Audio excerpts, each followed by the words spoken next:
Mọi người có tin được không? Chiếc xe lăn của ông lão này, tốc độ thực sự đã đạt tới 300 km/h. Không chỉ bỏ xa đám thanh niên quỷ hỏa ở phía sau, đến cả mấy gã đi siêu xe cũng phải đứng hình ngơ ngác. Tất cả là nhờ cậu học sinh trung học tên Ngô Thiên này đã thức tỉnh được hệ thống ma cải vạn vật. Chỉ cần là đồ vật khách hàng mang đến, tất cả đều sẽ được ma cải thành công nghệ đen. Ôi trời ơi, lại cháy thêm một cái ống moxie rồi. Đám độ xe điện này chẳng chịu lắp tản nhiệt gì cả, cứ làm như bộ điều khiển làm bằng sắt thép không bằng. Lúc này, một khách nữ lái xe điện đi tới. Này anh đẹp trai, giúp tôi lắp thêm cặp bánh phụ với, chiều tôi qua lấy, được không? Kết quả là Ngô Thiên vừa mới lắp xong, một quả thực công nghệ liền rơi xuống. Chiếc xe điện trực tiếp biến thành một chiếc xe lăn. Cậu đành phải đền cho khách một chiếc xe mới. Chỉ cần thứ cậu chế tạo gây ra sự cộng hưởng với quả thực sẽ rơi xuống. Cậu có thể nhận được kiến thức ở chiều không gian cao hơn. Tiểu Thiên à, lại đang giúp bố cháu sửa xe đó hả? Bố cháu đâu rồi? Ông nội, bố cháu đi học rồi ạ.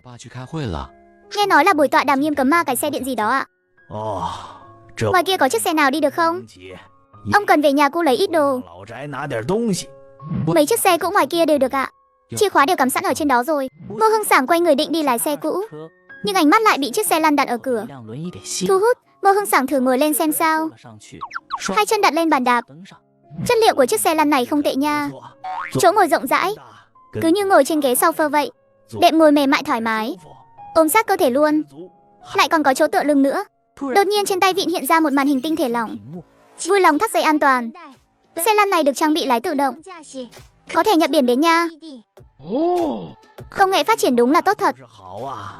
Sau này nếu đi không nổi nữa, ngồi chiếc xe lăn này đúng là hưởng thụ. Hay là hôm nay dùng thử xem sao.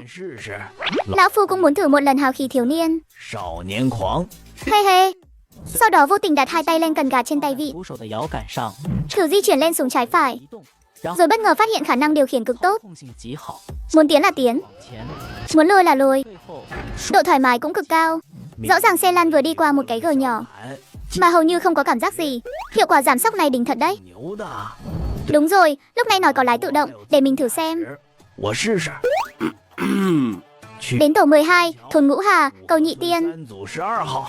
Điểm đến đã được xác nhận, khoảng cách 32,7 km. Chế độ nghỉ ngơi, dự kiến mất 67 phút. Ngay sau đó, xe lăn tự mình chuyển động, lái về phía điểm đến. Lão Ngô đi đâu thế? Đi cầu Nhị Tiên. Đi đường nào thế? Đi đại lộ Thành Hoa chứ sao? Ngô Hưng Sảng ngồi trên xe lăn một phen kinh ngạc. Chiếc xe lăn này không chỉ tự tìm đường, né được nắp cống, mà còn biết dừng lại chờ đèn xanh đèn đỏ nữa. Ngô Hưng Sảng vắt chéo chân, nhìn vào bảng điều khiển trên tay vịn, lập tức cảm thấy tò mò. Mấy cái nút trên bảng này dùng để làm gì nhỉ? Toàn là tiếng Anh. Nếu đổi thành tiếng Trung thì tốt quá. Cái nút màu đỏ này là làm gì đây? Nói rồi, Ngô Hưng Sảng liền ấn vào cái nút màu đỏ đó, kích hoạt chế độ cuồng bạo sơ cấp. Còn lại 30 km, dự kiến đi trong 20 phút. Vui lòng thắt dây an toàn. Hả, đợi đã. 30 km mà đi 20 phút sao? Tốc độ trung bình 90 km/h rồi còn gì. Chưa đợi Ngô Hưng Sảng kịp phản ứng, dây an toàn đã tự động thắt lại cho ông. Sau đó, liền nghe thấy một tiếng động cơ quay ở tốc độ cao. Chiếc xe lăn vèo một cái lao vụt đi. Cái cảm giác dính lưng vào ghế chết tiệt này. Làm ơn hãy dừng lại mau đi. Hoàn toàn vô ích. Tốc độ quá nhanh, do quá lớn nên hệ thống không thu âm rõ được. Ngô Hưng Sảng chỉ có thể trơ mắt nhìn con số trên màn hình lao thẳng lên mức 107 km/h. Những chiếc xe khác trên đường nhìn thấy chiếc xe lăn đang cuồng phong, trong nhất thời ai nấy đều đứng hình, có chút không dám tin vào mắt mình. Em yêu, chúng ta vừa bị một chiếc xe lăn vượt mặt kìa. Anh ha. Cùng lúc đó, trên đại lộ rộng lớn ở ngoại ông Giang Châu, đội trưởng đội cảnh sát giao thông Trương Chính Quốc đang chỉ huy bố trí rào chắn đoạn đường cao tốc ngoại thành này từ khi khánh thành. Do có rất nhiều thanh niên quỷ hỏa đến đây đua xe, nên đã gây ra nhiều vụ tai nạn nghiêm trọng. Còn bao lâu nữa thì chuẩn bị xong? Giám sát đường bộ hiển thị đám xe quấy nhiễu phố phường của thanh niên quỷ hỏa đang trên đường tới. Mọi thứ đã sẵn sàng. Rào chắn đã chuẩn bị xong hết chưa? Đã chuẩn bị xong hết rồi ạ. Tổng cộng thiết lập 3 lớp rào chắn, 2 lớp đầu để giảm tốc, lớp cuối cùng để chặn đứng lại. Vậy thì bắt đầu lái sờ chim. Lúc này có một cảnh viên đi tới, báo cáo mục tiêu chỉ còn cách đây 5 km. Trương Chính Quốc ra hiệu cho mọi người cảnh giác, cẩn thận chú ý quan sát mặt đường. Cách đó 5 km, hơn 10 chiếc xe điện độ đủ màu sắc lòe lẹt đang lao tới với tốc độ cực nhanh, kèm theo tiếng nhạc nhạc dốc sập sình. Một đám trẻ trâu đang hừng hực khí thế. Chiếc xe đi cuối cùng định giảm tốc để bốc đầu. Đột nhiên cảm thấy có một cơn gió lướt qua bên cạnh. Vãi chưởng, xe lăn kìa. Tao bị xe lăn vượt mặt rồi. Ngay lập tức cậu ta đã bị bỏ rơi. Đồng thời nhấn nút bộ đàn để nói. Có xe lăn lao lên phía trên kìa. Xe lăn, mày có biết mình đang nói cái gì không đấy? Vãi chưởng, đúng là xe lăn thật này.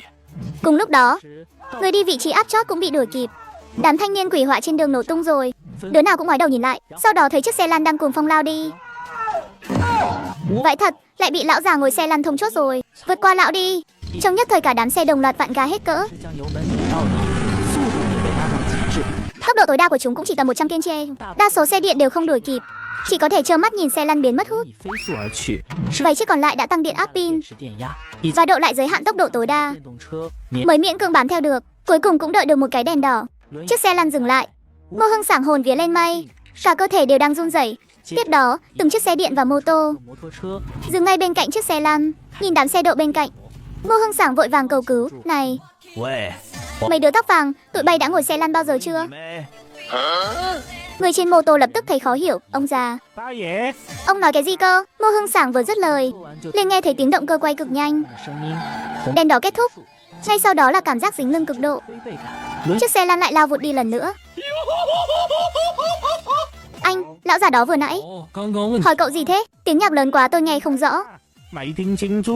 Nhưng nghe mang mắng hình như là mấy đứa thắng nổi xe lăn không? Vãi chưởng, hèn gì lão cười to thế. Dám làm màu à, thông lão đi. Nói xong, hai người trực tiếp bật công tắc tăng áp. Thông qua tăng áp có thể đẩy vòng quay động cơ lên mức cực hạn. Tốc độ nhanh nhất có thể đạt tới 200 km/h. Họ đuổi kịp xe lăn với tốc độ có thể thấy bằng mắt thường và nhanh chóng vượt qua Ngô đại gia. Mà Ngô Hưng sảng sau một thời gian dài đi tốc độ cao cũng đã bình tĩnh lại được phần nào. Lúc nãy nhấn nút màu đỏ, xe lăn bắt đầu tăng tốc. Để tắt đi, chắc cũng là nhấn cái nút đỏ đó. Thế là Ngô Hưng sảng lại nhấn nút màu đỏ một lần nữa, kích hoạt chế độ cuồng bạo siêu cấp. Cái gì? Ô là trời, lần này là chắc chắn phải đăng xuất khỏi trái đất rồi. Tao đã bảo rồi, một chiếc xe lăn rách mà cũng đòi đua tốc độ với tụi mình sao? Cái chân của lão cũng chẳng. Vậy thật, cái gì vừa mới bay qua thế? Là lão già lái xe lăn đó. Cái này không thể nào. Tụi mình đã chạy đến 180 rồi cơ mà. Tốc độ của lão phải nhanh đến mức nào chứ? Đây là định bay luôn đấy à? Ha ha ha ha. Ngô đại gia đã nhắm nghiền mắt lại, không dám cử động tí nào. Hai tay là sự quật cường cuối cùng, nắm chặt lấy tay vịn không buông. Sắp tới rồi, hôm nay đừng hòng đứa nào chạy thoát. Tất cả mọi người chuẩn bị sẵn sàng. Rõ. Trên bầu trời, loa treo trên Flycam cũng bắt đầu phát thông báo. Các phương tiện phía trước vui lòng tấp vào lề để kiểm tra. Thiết bị đo tốc độ đã điều chỉnh xong chưa? Đã chuẩn bị xong rồi ạ. Lần này được trang bị máy đo tốc độ tiên tiến nhất vừa được cục cấp xuống, đảm bảo không có vấn đề gì. Vậy thì tốt. Lần này chúng ta nhất định phải tóm gọn cả lũ. Vãi chưởng, cái gì vừa mới veo qua thế? Máy đo tốc độ bốc khói luôn rồi này. Hình như là xe lăn. Máy đo tốc độ hiển thị tốc độ vừa rồi là 272 km/h. Trương Chính Quốc là người đầu tiên lấy lại tinh thần, cầm bộ đàm lên. Đội 2 chú ý. Sắp có một chiếc xe lăn lao về phía các anh với tốc độ cực cao. Hãy thử lập chốt chặn chiếc xe lăn đó lại. Đội trưởng, anh chắc chắn đó là xe lăn chứ? Đúng vậy, xác nhận là xe lăn. Lúc này khán giả trong phòng livestream cũng ngơ ngác luôn. Ô là trời, đám thanh niên quỷ hỏa ghê gớm vậy sao? 270 km/h á? Tôi đi 4 bánh trên cao tốc còn chẳng dám chạy thế. 170, có khi phong hỏa luân của Na Cha chính là bánh xe lăn này đó. Anh ha, lúc này đám thanh niên quỷ hỏa thực thụ ở phía sau cũng đã tới chốt chặn. Xe của họ đã bỏ ra đống tiền để độ, mà lại bị một lão già ngồi xe lăn vượt qua. Tâm trạng mọi người lúc này vô cùng hụt hẫng. Không ngoài dự đoán, hơn 10 thiếu niên đều bị cảnh sát tóm sạch. Gọi điện cho tên đồng bọn lái xe lăn của các cậu đi, bảo cậu ta mau quay lại đây. Cháu không quen lão ta à? Không quen mà các cậu còn đua xe với lão. Cậu thiếu niên chỉ cảm thấy uất ức. Đã bị thông rồi còn bị làm nhục nữa. Là lão già đó khiêng tụi cháu trước mà. Lúc đợi đèn đỏ lão còn mỉa mai tụi cháu, nói tụi cháu đến xe lăn còn chạy không lại. Cái gì? Cậu nói đó là một lão già sao? Đúng vậy, tóc trắng xóa hết rồi. Chú không tin thì có thể check camera. Tụi cháu thực sự không quen lão ta. Trương Chính Quốc ngay lập tức gọi điện cho đội 2. Đã chặn được xe lăn chưa? Cháu còn chưa kịp lập chốt, thì đã thấy chiếc xe lăn đó vèo một cái bay qua rồi. Tốc độ quá nhanh, hoàn toàn không đuổi kịp ạ. Mau thông qua hệ thống giám sát giao thông, tìm ra chiếc xe lăn đó cho tôi. Sau khi cúp máy, Trương Chính Quốc nhìn vào ống kính livestream, xin mọi người yên tâm, nhất định sẽ bắt được người. Cũng mong mọi người hãy chấp hành luật giao thông, đặc biệt là các phương tiện cơ giới. Cho dù là xe lăn cũng phải giảm tốc độ mà đi. Lúc này điện thoại của Trương Chính Quốc vang lên, đội trưởng. Hệ thống giám sát hiển thị, sau khi xe lăn vào thôn Ngũ Hà thì chưa thấy đi ra. Tốt, mọi người mau lên xe đến thôn Ngũ Hà để tiến hành vây bắt. Thế là từng chiếc xe cảnh sát hú còi inh ỏi lao thẳng về thôn Ngũ Hà. Đã đến điểm đến an toàn, Ngô Hưng Sảng không dám cử động, lo rằng chỉ cần động một cái là xe lăn lại bay đi mất. Lão phu sống 76 năm rồi, lần đầu tiên thấy kích thích thế này, mà nói thật là cũng hơi sướng, cứ như được trở lại tuổi 18 vậy. Lúc này tiếng còi cảnh sát vang lên từ xa đến gần. Ngô Hưng Sảng thắc mắc quay đầu lại nhìn. Xe cảnh sát vừa vặn dừng lại ngay trước mặt ông. Rồi có 4 cảnh viên bước xuống. Các chú muốn tìm người sao? Lại một chiếc xe nữa tới. Trương Chính Quốc cùng cậu em quay phim xuống xe. Chào ông đã vi phạm luật giao thông. Ngô Hưng Sảng lúc này mới phản ứng lại được. Cảnh sát là đến tìm ông. Tôi phạm pháp sao? Vâng, theo quy định của pháp luật. Xe lăn trên đường công cộng, tốc độ nhanh nhất không được vượt quá 15 km/h. Dựa theo tính toán từ máy đo tốc độ của chúng tôi, suốt quãng đường vừa qua, tốc độ nhanh nhất của ông đã đạt tới 270 km/h. Đã vi phạm nghiêm trọng luật lệ giao thông. Vãi thật, chiếc xe lăn này chạy nhanh được thế sao? Ông có thể tự mình đứng dậy được không? Không được, chân tôi bủn rủn hết rồi. Trương Chính Quốc lúc này mới chú ý tới, giờ phút này hai tay của lão nhân vẫn còn nắm chặt lấy tay vịn. Xe lăn bị mất kiểm soát rồi. Tôi không biết điều khiển nó thế nào cả. Không biết điều khiển sao nó lại biết rẽ. Làm sao vào được trong thôn? Đó là vì nó có chế độ lái tự động ạ. Trương Chính Quốc im lặng nhìn Ngô đại gia. Cái tuổi này của đại gia, nếu chẳng may có mệnh hệ gì, thì nửa đời còn lại của anh chắc phải cung phụng cho Ngô đại gia đến lúc ra đi luôn quá. Ha ha ha ha. Lúc này khán giả trong phòng livestream cũng ngửa người. Thôi buổi này lái tự động của ông Tô còn chưa hoàn thiện, mà xe lăn đã có lái tự động rồi sao? Lão già này gồng gánh không nổi nữa đâu. Hình như không phải lỗi của lão đâu. Có khi đúng là xe lăn bị mất kiểm soát thật. Trương Chính Quốc tháo dây an toàn cho Ngô Hưng Sảng, rồi từ từ gỡ tay ông ra. Đại gia có bảo hiểm y tế không à? À không phải. Để cháu đỡ ông từ từ xuống. Lần này xe lăn mất kiểm soát không liên quan đến ông, nên sẽ không xử phạt ông đâu ạ. Nhưng chiếc xe lăn này rất nguy hiểm, chúng cháu phải tạm giữ nó, nên làm thế. Cả đời này tôi không bao giờ dám ngồi xe lăn nữa đâu. Chất liệu xe lăn này thì tốt thật đấy, chỉ là đầu óc người chế tạo ra nó có vấn đề. Một chiếc xe lăn mà lắp cái động cơ mạnh thế để làm gì chứ? Nói xong, cậu em quay phim liền trực tiếp ngồi lên chiếc xe lăn. Xe lăn này ngồi lên còn thấy thoải mái lạ kỳ luôn, lại còn có chỗ nâng đỡ thắt lưng nữa. Đúng là khiến toàn thân được thư giãn hoàn toàn. Vui lòng thắt dây an toàn nha.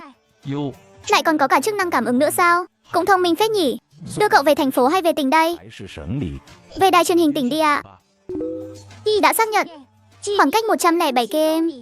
Chế độ đọc sách, dự kiến 3 giờ 12 phút sẽ tới nơi. Cậu em quay phim trợn tròn mắt, bởi vì chiếc xe lăn bắt đầu di chuyển rồi. Cái thứ này đúng là biết lái tự động thật này. Dừng lại thế nào thì tôi không biết, nhưng mà cái nút màu đỏ đó. Cậu em quay phim nghe thấy nút màu đỏ thì lập tức nhấn nó xuống luôn. Cái nút màu đỏ đó nghìn lần đừng có nhấn vào nha. Đại gia ơi, lúc này rồi ông còn ngắt quãng làm gì chứ? Kích hoạt chế độ cuồng bạo sơ cấp. Vui lòng thắt dây an toàn. Không phải, làm ơn đợi một chút. Giờ một tiếng, chiếc xe lăn như mũi tên rời cung bay vụt đi. Tiếng gào thét thảm thiết vang vọng trong phòng livestream. Tôi nhớ lúc nãy lão già đã bảo xe lăn này mất kiểm soát rồi mà. Cậu em quay phim còn dám ngồi lên nữa. Phen này hay rồi đây. Chiến dịch trấn trình đã biến thành chiến dịch cứu hộ rồi. Lúc này Trương Chính Quốc đang gọi điện cho cậu em quay phim. Cậu cứ bình tĩnh trước đã. Xe này có thể tự né chướng ngại vật. Biết chờ đèn xanh đèn đỏ, chúng tôi sẽ đổi tất cả đèn giao thông trên đường ngoại thành sang màu đỏ, thì nó sẽ dừng lại thôi, được chứ? Đúng rồi, cái nút màu đỏ đó nghìn lần đừng có nhấn thêm lần nào nữa. Bây giờ mới chỉ là chế độ cuồng bạo sơ cấp thôi. Nhấn lần nữa là chế độ cuồng bạo tối thượng đấy. Tốc độ sẽ còn nhanh hơn nữa. Vâng, cháu biết rồi ạ. Lúc này cậu em quay phim không dám cử động lung tung nữa. Thấy dây an toàn đã thắt chặt, trong lòng cũng hơi yên tâm một chút. Phát hiện phía trước đang tắc đường, đang quy hoạch lại lộ trình mới. Ngay sau đó, xe lăn thực hiện một cú ngoặt đuôi ngoạn mục lao vào đường nhỏ, tiếp tục cuồng phong trên con đường bê tông. Các anh chặn đường đã bị nó phát hiện rồi. Cái xe này còn kết nối internet nữa sao? Khán giả trong livestream lúc này cũng đều chấn kinh. Vãi thật, thông minh đến mức này sao? Cái này ít nhất cũng phải là lái tự động cấp độ N3 rồi chứ nhỉ? Sắc mặt Trương Chính Quốc căng thẳng. Vừa xem livestream vừa gọi điện thoại. Lượng pin của xe lăn chắc không chạy được lâu đâu. Đừng hoảng, cậu em quay phim lúc này đã hết hoảng rồi. Dù nhịp tim vẫn còn đang đập thình thịch cực nhanh, nhưng cậu cảm nhận được nhiều hơn là sự kích thích. Vì livestream vẫn chưa tắt, lại còn ngồi trên xe lăn nữa, cái cảm giác va đập ở góc nhìn thứ nhất đó khiến hiệu ứng chương trình bùng nổ. Rất nhiều dân văn phòng trên tàu điện ngầm lúc tan làm cũng đang quan tâm đến sự kiện đua xe lăn siêu tốc này. Chiến dịch chuyên đề chấn chỉnh đua xe quấy nhiễu phố phường, lại còn là góc nhìn thứ nhất nữa chứ. Đây chẳng lẽ là những hình ảnh quý giá trước khi đăng xuất sao? Cái này đúng là phải xem cho kỹ mới được. Lưu Vũ Ninh nhìn vào màn hình, dựa theo tốc độ các vật thể lướt qua, ước tính sơ bộ tốc độ đã vượt quá 100 rồi. Sau đó lại nhìn vào bình luận, lập tức sững sờ. Đợi đã, cái quái gì mà xe lăn đang đua xe thế này? Tốc độ nhanh thế kia làm sao có thể là xe lăn được? Lưu Vũ Ninh thoát khỏi phòng livestream, tìm kiếm video về xe lăn tốc độ cao. Quả nhiên tìm thấy các đoạn cắt từ livestream. Tốc độ xe lăn thực sự có thể đạt tới 270 sao? Với công nghệ hiện có, nếu dùng đến tên lửa đẩy hoặc động cơ phản lực thì cũng có thể làm được. Nhưng trên chiếc xe lăn này hoàn toàn không thấy bất kỳ thiết bị đẩy nào cả. Chẳng lẽ hoàn toàn dựa vào động cơ điện sao? Không được rồi, mình phải mau chóng về tìm giáo sư để báo cáo việc này mới được. Lưu Vũ Ninh vội vàng đứng dậy, đi thẳng về phía cửa. Ngô đại gia, chiếc xe lăn này mua ở đâu vậy à? Có thể liên hệ với bên bảo hành hỏi xem làm sao để dừng lại không? Cái này là tôi lấy trực tiếp trong cửa hàng của con trai tôi đấy. Vậy ông mau liên hệ với con trai ông đi ạ. Ngô Hưng Sảng thử gọi điện thoại, sau đó lắc đầu. Không gọi được, nói là đi tham gia cuộc họp gì đó rồi. Chắc là vẫn đang họp nên không nghe máy. Ông có biết là cuộc họp gì không à? Hình như là cuộc họp về đua xe quấy nhiễu phố phường gì đó. Con trai ông mở tiệm sửa xe điện ạ. Đúng vậy, Trương Chính Quốc trực tiếp gọi điện đi luôn. Bởi vì cuộc họp này chính là do anh đích thân sắp xếp. Anh có thể liên lạc được. Cho Ngô Đông nghe máy đi, cậu đó. Dạ, tôi là Ngô Đông đây ạ. Trương Chính Quốc kể lại đầu đuôi sự việc một lượt. Xe lăn sao? Xe lăn gì cơ à? Tôi không biết gì hết ạ. Tôi mở tiệm xe điện mà. Để tôi hỏi con trai tôi xem đã. Hôm nay nó trong tiệm. Trương Chính Quốc cúp máy. Nhưng số lượng khán giả trong livestream đã vượt qua mốc 10 vạn. Cũng chỉ còn nước chấp nhận số phận thôi. Ảnh hưởng của chuyện này chắc chắn sẽ rất lớn. Vài phút sau, Ngô Đông gọi điện lại. Nó bảo là nhấn cần gạt hướng xuống dưới là sẽ tự động đỗ xe ạ. Trương Chính Quốc lập tức gọi điện cho cậu em quay phim. Theo cái cần gạt từ từ được nhấn xuống, chiếc xe lăn liền bắt đầu giảm tốc, rồi dừng lại ngay bên lề đường. Livestream đến đây là kết thúc, nhưng làn sóng do buổi livestream này gây ra mới chỉ vừa bắt đầu. Thầy ơi, thầy xem video này đi ạ. Cứ cuống cuồng hết cả lên, điềm tĩnh lại một chút xem nào. Là có ai đó độ ra chiếc xe điện chạy rất nhanh sao? Cái đó chẳng có ý nghĩa gì mấy đâu. Ép động cơ lên đến cực hạn thì cùng lắm cũng chỉ là tốc độ tức thời rất nhanh thôi. Thời gian duy trì sẽ rất ngắn. Giáo sư còn chưa nói dứt lời thì đã thấy một nhóm con số xuất hiện trong video. 272 km/h. Trình độ lái tự động của chiếc xe lăn này cao đến mức vô lý. Không chỉ có thể né tránh chướng ngại vật, mà còn có thể dựa vào tình trạng mặt đường để quy hoạch ra lộ trình di chuyển tối ưu nhất. Tôi đã tìm trên thị trường rồi, không hề có bất kỳ sản phẩm xe lăn nào như thế này cả. Nói cách khác, họ đã có được công nghệ tiên tiến hơn rồi. Chiếc xe lăn này giờ đang ở đâu? Đang ở Giang Châu à? Đi thôi. Mau đi cùng tôi đến Giang Châu một chuyến. Đến muộn chút nữa là đến nước Canh cũng chẳng còn má hút đâu. Sự xuất hiện của chiếc xe lăn siêu tốc đã thu hút sự chú ý của vô số công ty công nghệ cao. Từng đội ngũ không ngừng nghỉ lên đường tiến về Giang Châu. Con ma cải xe lăn từ bao giờ thế? Tốc độ nhanh như vậy con có biết là nguy hiểm lắm không? Cũng may xương cốt của ông nội con còn cứng cáp, chứ đổi lại là lão già khác, có khi bây giờ đã uống canh mạnh bà, đang xuất vĩnh viễn rồi đấy. Anh ha, sao bố lại mắng Tiểu Thiên chứ? Là tự bố làm ra chiếc xe lăn đó mà. Không trách ba cậu ấy được. Đã lúc nào rồi mà bà còn bênh vực nó nữa. Sắp tới con hãy lo mà học hành cho tốt đi. Trước khi kỳ thi đại học kết thúc, con không cần phải ra cửa hàng giúp việc nữa đâu. Ăn cơm xong, Ngô Thiên quay về phòng, lấy ra một bản thiết kế để tiếp tục hoàn thiện. Cậu đã báo danh tham gia cuộc thi robot thanh thiếu niên toàn quốc, có hệ thống hỗ trợ. Cậu tin chắc mình sẽ giành được giải nhất trong cuộc thi lần này. Bên cục giao thông, một nhóm các vị đại lão hàng đầu đến từ Long Khoa Viện đang vây quanh chiếc xe lăn, quan sát cực kỳ tỉ mỉ. Chúng ta cứ nhìn thế này cũng chẳng ra được vấn đề gì đâu. Hay là tháo trực tiếp ra để xem cấu tạo bên trong đi. Em là không dễ tháo đâu. Bên ngoài trông như một khối đồng nhất vậy. Trong khi chưa rõ cấu tạo mà tháo ra thì rất dễ làm hỏng. Chúng ta hãy quan sát thêm chút nữa xem sao.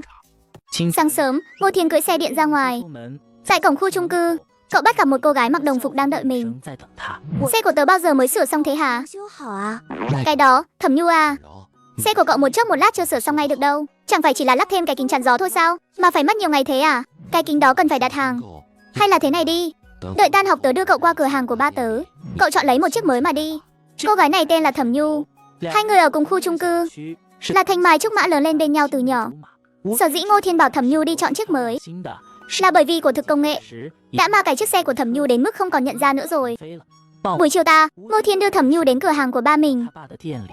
Thẩm Nhu liếc mắt một cái đã nhìn trúng một chiếc xe điện có kiểu dáng độc đáo để ở góc tường. Tớ muốn lấy chiếc xe điện này cơ. Tớ khuyên cậu không nên chọn chiếc đó.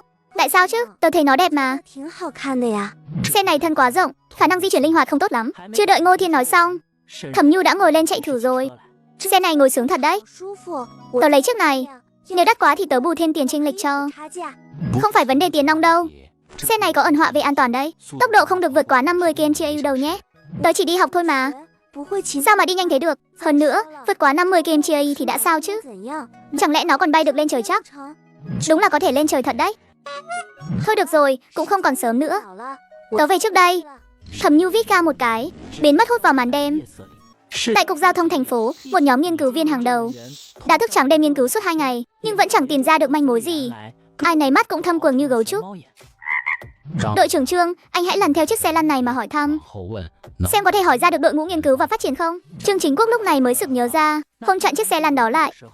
Anh đã gọi điện cho con trai của ông cụ. Để tôi thử xem sao. Có điều bây giờ muộn quá rồi. Mọi người cứ đi nghỉ ngơi trước đi. Sáng sớm mai tôi sẽ đi tìm cậu ta ngay. Vậy thì để ngày mai đi. Chiếc xe lăn này dù sao cũng không thể tự nhiên mà có. Sớm muộn gì cũng tìm ra thôi. Trương Chính Quốc thấy mọi người đi nghỉ, cũng thở phào nhẹ nhõm. Đám người này vốn dĩ tuổi tác đã cao, lỡ như có ai đang xuất ở đây thì nửa đời còn lại của anh chắc phải trải qua trong nhà lao mất. Ha ha ha ha. Tôi nhớ lúc đó Ngô Đông Lai không đưa ra phương án xử lý, mà lại gọi điện cho con trai mình. Xem chừng con trai ông ta mới là nhân vật mấu chốt. Ngày mai phải đến trường một chuyến mới được. 2 ngày nay em làm gì ở nhà thế? Sao lại có người bên phía cảnh sát đến trường tìm em vậy? Bên cảnh sát 2 ngày trước có tạm giữ chiếc xe lăn nhà em vì tốc độ xe lăn nhanh quá. Không phải là vì đi nhanh mà tông trúng người ta đấy chứ? À, là chuyện này sao? Một chiếc xe lăn thì nhanh được đến mức nào? Chỉ cần không phải em tông người ta, mà cho dù có là em tông đi nữa, miễn không phải cố ý, nhà trường sẽ đứng ra giải quyết êm xuôi cho em. Vốn dĩ thành tích của Ngô Thiên đã luôn nằm trong tắp đầu, cộng thêm sự hỗ trợ của hệ thống. Trong kỳ thi thử toàn thành phố lần này, cậu đã đạt 740 điểm, gần như là điểm tuyệt đối, giành vị trí đứng đầu toàn thành phố. Đây là lần đầu tiên trong suốt 100 năm qua của trường có cơ hội xuất hiện một thủ khoa cấp tỉnh. Chiếc xe lăn này trước khi bị tạm giữ chưa hề tông ai, sau khi bị tạm giữ mà có tông người thì đó không phải lỗi của em nữa rồi. Đúng, em cứ nói như thế. Thầy hiệu trưởng đã nói là sẽ giúp em nói đỡ rồi. Ngô Thiên theo giáo viên chủ nhiệm bước vào phòng họp. Trong phòng họp, một nhóm nghiên cứu viên hàng đầu với đôi mắt thâm quầng đang nhìn chằm chằm vào Ngô Thiên. Bạn nhỏ Ngô Thiên này, chiếc xe lăn có vận tốc 272 km/h đó, em lấy từ đâu ra vậy? Nghe thấy lời của Trương Chính Quốc, giáo viên chủ nhiệm vô thức quay đầu nhìn Ngô Thiên. Chỉ là ngưỡng mộ thôi sao? Anh ta vừa nói xe lăn chạy được 200 kỳ. Công nghệ áp dụng trên chiếc xe lăn này rất cao cấp. Chúng tôi muốn tìm đội ngũ nghiên cứu ra nó. Lúc này một vị giáo sư già bước đến trước mặt Ngô Thiên. Này em, chiếc xe lăn này từ đâu mà có? Làm ơn hãy nói cho chúng tôi biết với. Chiếc xe lăn đó là do tự em nghiên cứu chế tạo ra mà. Vị giáo sư bên cạnh nhìn cậu với vẻ mặt không thể tin nổi. Sau khi của thực cải tạo sản phẩm công nghệ, nó sẽ khắc ghi những kiến thức liên quan vào não bộ của cậu. Nên lúc này cậu nói năng vô cùng mạch lạc. Cháu nhỏ à, đây là thẻ công tác của ta. Ta là nghiên cứu viên của Long Khoa Viện. Chúng ta không phải người xấu đâu. Công nghệ trong chiếc xe lăn này rất tiên tiến. Chúng ta có thể tài trợ cho đội ngũ nghiên cứu chiếc xe này. Giáo sư Hậu, chiếc xe lăn này thực sự là do cháu làm ra mà. Hậu mình vẫn không tin nổi một đứa trẻ như thế này lại có thể nghiên cứu ra chiếc xe lăn kia. Quy trình chế tạo chiếc xe này rất tinh xảo.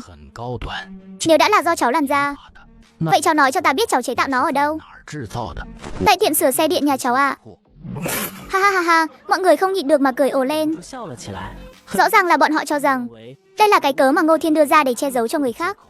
Giáo sư Hậu, tại sao tiệm sửa xe điện lại không thể chế tạo ra chiếc xe lăn như vậy chứ? Bởi vì độ chính xác của các linh kiện này rất cao, cần phải có máy công cụ chính xác cao mới chế tạo được. Trong tiệm sửa xe điện của cháu, đến một cái máy công cụ cũng chẳng có. Chẳng lẽ cháu dùng tay không để mài ra những linh kiện tinh xảo này chắc? Đúng vậy, cháu dùng tay không mài đấy. Chiếc xe lăn này từ đầu đến cuối có tổng cộng 424 linh kiện, ngoại trừ con chip, bộ điều khiển và nguyên liệu pin ra, cháu đều có thể tự tay làm hết. Đã không tin cháu, vậy mọi người có thể tiếp tục đi tìm cái gọi là đội ngũ nghiên cứu kia đi. Nói xong Ngô Thiên quay người đi thẳng ra ngoài. Hậu Minh quay đầu nhìn lại, thấy mọi người đều lắc đầu. Căn bản không ai tin lời Ngô Thiên nói cả. Trường mình có phòng công cụ sửa chữa. Liệu em ấy có làm được không thì cứ kiểm chứng là biết ngay. Giáo viên chủ nhiệm nghe thấy vậy vội vàng đuổi theo. Bọn họ bảo là cho em một cơ hội để chứng minh đấy. Giúp em cảm ơn cơ hội mà bọn họ ban cho nhé. Nhưng em không cần đâu ạ. Giáo viên chủ nhiệm có thể cảm nhận được sự khó chịu của Ngô Thiên, nhưng thầy vẫn muốn giúp Ngô Thiên giành lấy cơ hội hiếm có này. Thế là thầy nghĩ ra một cách vẹn cả đôi đường. Em biết sửa xe điện không? Xe điện của thầy hỏng rồi à? Cứ vít ga một cái là nó giật cục. Vừa mới vít ga nó đã đột ngột giảm tốc ngay. Cảm giác cứ sai sai thế nào ấy. Chuyện nhỏ, xe ở đâu để em qua xem cho. Hi hi, thầy dắt qua phòng sửa chữa của trường rồi. Em cứ đến đó đợi thầy là được. Sau đó giáo viên chủ nhiệm rào bước quay lại phòng họp. Ngô Thiên đồng ý qua đó rồi, nhưng thằng bé vẫn còn chút tự ái. Để tôi bảo em ấy giúp tôi sửa cái xe điện trước đã. Có thể hiểu được, vậy chúng ta qua xem em ấy sửa xe trước đi. Khi cả nhóm người đến phòng sửa chữa thì đã thấy Ngô Thiên đang lồi hối kiểm tra chiếc xe điện đó rồi. Phanh bị hỏng rồi, vấn đề chắc là do nó không nhả ra được, nghĩa là nó luôn ở trạng thái đang phanh. Thả ga ra tất nhiên là nó sẽ bị khựng lại rồi. Sau đó Ngô Thiên thuần thục tháo đĩa phanh ra. Mọi người nhìn thấy động tác điêu luyện của cậu, ánh mắt ai nấy đều lộ vẻ kinh ngạc. Hiệu trưởng Cố cũng không kìm được mà hỏi: em thường xuyên giúp gia đình sửa xe sao? Em bắt đầu sửa từ khi còn rất nhỏ rồi ạ. Hiệu trưởng có chút không thể tin nổi. Ngô Thiên thường xuyên giúp việc nhà như vậy mà thành tích học tập vẫn tốt đến thế. Em ấy lấy đâu ra thời gian để học nhỉ? Hai linh kiện bị gãy rồi, thay cái mới mất 10 tệ. Ngô Thiên nhìn giáo viên chủ nhiệm đang gãi đầu ngượng ngùng. Làm ăn nhỏ kiếm miếng cơm thôi mà. Nhưng lần này em miễn phí cho thầy đấy. Ngô Thiên cầm mỏ hàn lên, định hàn lại hai linh kiện bị gãy đó. Em còn biết cả hàn nữa à? Biết chút đỉnh thôi ạ. Theo sau một hồi thao tác của Ngô Thiên, chẳng mấy chốc hai linh kiện đã được hàn xong. Các nghiên cứu viên tiến lên kiểm tra, mối hàn trên linh kiện nhỏ xíu này vô cùng hoàn hảo, trông như một khối đúc sẵn vậy. Tuy rằng yêu cầu về độ chính xác của linh kiện này không cao, nhưng Ngô Thiên hoàn toàn làm thủ công, chẳng hề dùng đến thước đo. Điều này có nghĩa là khả năng kiểm soát của Ngô Thiên cực kỳ chuẩn xác. Tay em thực sự rất vững đấy. Bây giờ ta tin rằng em có thể chế tạo ra phần lớn các linh kiện trong chiếc xe lăn kia. Nhưng bấy nhiêu vẫn chưa đủ chứng minh chiếc xe đó là do em nghiên cứu ra. Cháu không cần phải chứng minh cho các vị thấy làm gì cả. Khẩu khí lớn thật đấy. Để ta tự giới thiệu lại một chút nhé. Ta tên là Hậu Minh, tổng công trình sư dự án động cơ siêu tốc của Long Khoa Viện. Lúc này đưa thẻ công tác, bây giờ là tự giới thiệu bản thân. Đây là hai thái độ hoàn toàn khác nhau. Các vị muốn có công nghệ cốt lõi trong chiếc xe lăn đúng không? Muốn thì hì hì, kết bạn đi. Cháu gửi bản vẽ động cơ cho ông luôn này. Hậu Minh lại một lần nữa sững sờ. Ông không ngờ bản vẽ động cơ lại được đưa cho mình một cách trực tiếp như vậy. Không được truyền fan thế này đâu, dễ bị lộ bí mật lắm. Dùng ổ cứng của ta đi. Một lát sau, khi nhận được bản vẽ, Hậu Minh ngay lập tức đờ người ra tại chỗ. Cả nhóm nghiên cứu viên nhìn thông tin trong tệp tài liệu, nhịp tim ai nấy đều tăng nhanh. Thứ này định dạng xài bét hết cả. Cách diễn đạt cũng chẳng rõ ràng, tuyệt đối không thể là sản phẩm của một nghiên cứu viên thực thụ được. Nhưng nội dung bên trong lại vô cùng kinh khủng, đã vượt xa tầm mức kỹ thuật mà chúng ta đang nắm giữ hiện nay rồi. Đứa trẻ này không lẽ là thiên tài trăm năm khó gặp sao? Hậu Minh lướt nhanh qua tài liệu một lượt, không nhịn được mà quay đầu nhìn Ngô Thiên. Đồng chí Ngô Thiên, em có cân nhắc việc gia nhập nhóm dự án của ta không? Ta sẽ để em làm tổng công trình sư. Đến trường của chúng tôi đi. Em muốn làm dự án nào thì làm dự án đó. Đơn vị chúng tôi đãi ngộ tốt lắm. Các nhà ở gái sinh ở trường chúng tôi em cứ việc chọn tùy thích. Nhận thấy có gì đó sai sai, hiệu trưởng Cố vội vàng bước lên chắn trước mặt Ngô Thiên. Vốn dĩ ông cứ tưởng đây đối với Ngô Thiên là một cơ hội tốt để nở mày nở mặt. Kết quả là đám người này lại chẳng nề năng gì, định đào góc tường, cướp mất báu vật của ông đi luôn. Mọi người bình tĩnh lại một chút đi. Ngô Thiên vẫn còn là học sinh của trường chúng tôi. Mọi người có ý tưởng gì thì cứ trao đổi với tôi đã. Hiệu trưởng Cố à, để em ấy ngồi ở trường học mấy thứ này đúng là phí hoài thời gian. Nếu lo lắng về chuyện học đại học sau này, tôi có thể sắp xếp xuất tuyển thẳng vào bất kỳ trường đại học nào trong nước. Em ấy muốn học trường nào cũng được hết. Hiệu trưởng Cố bỗng nghẹn lời.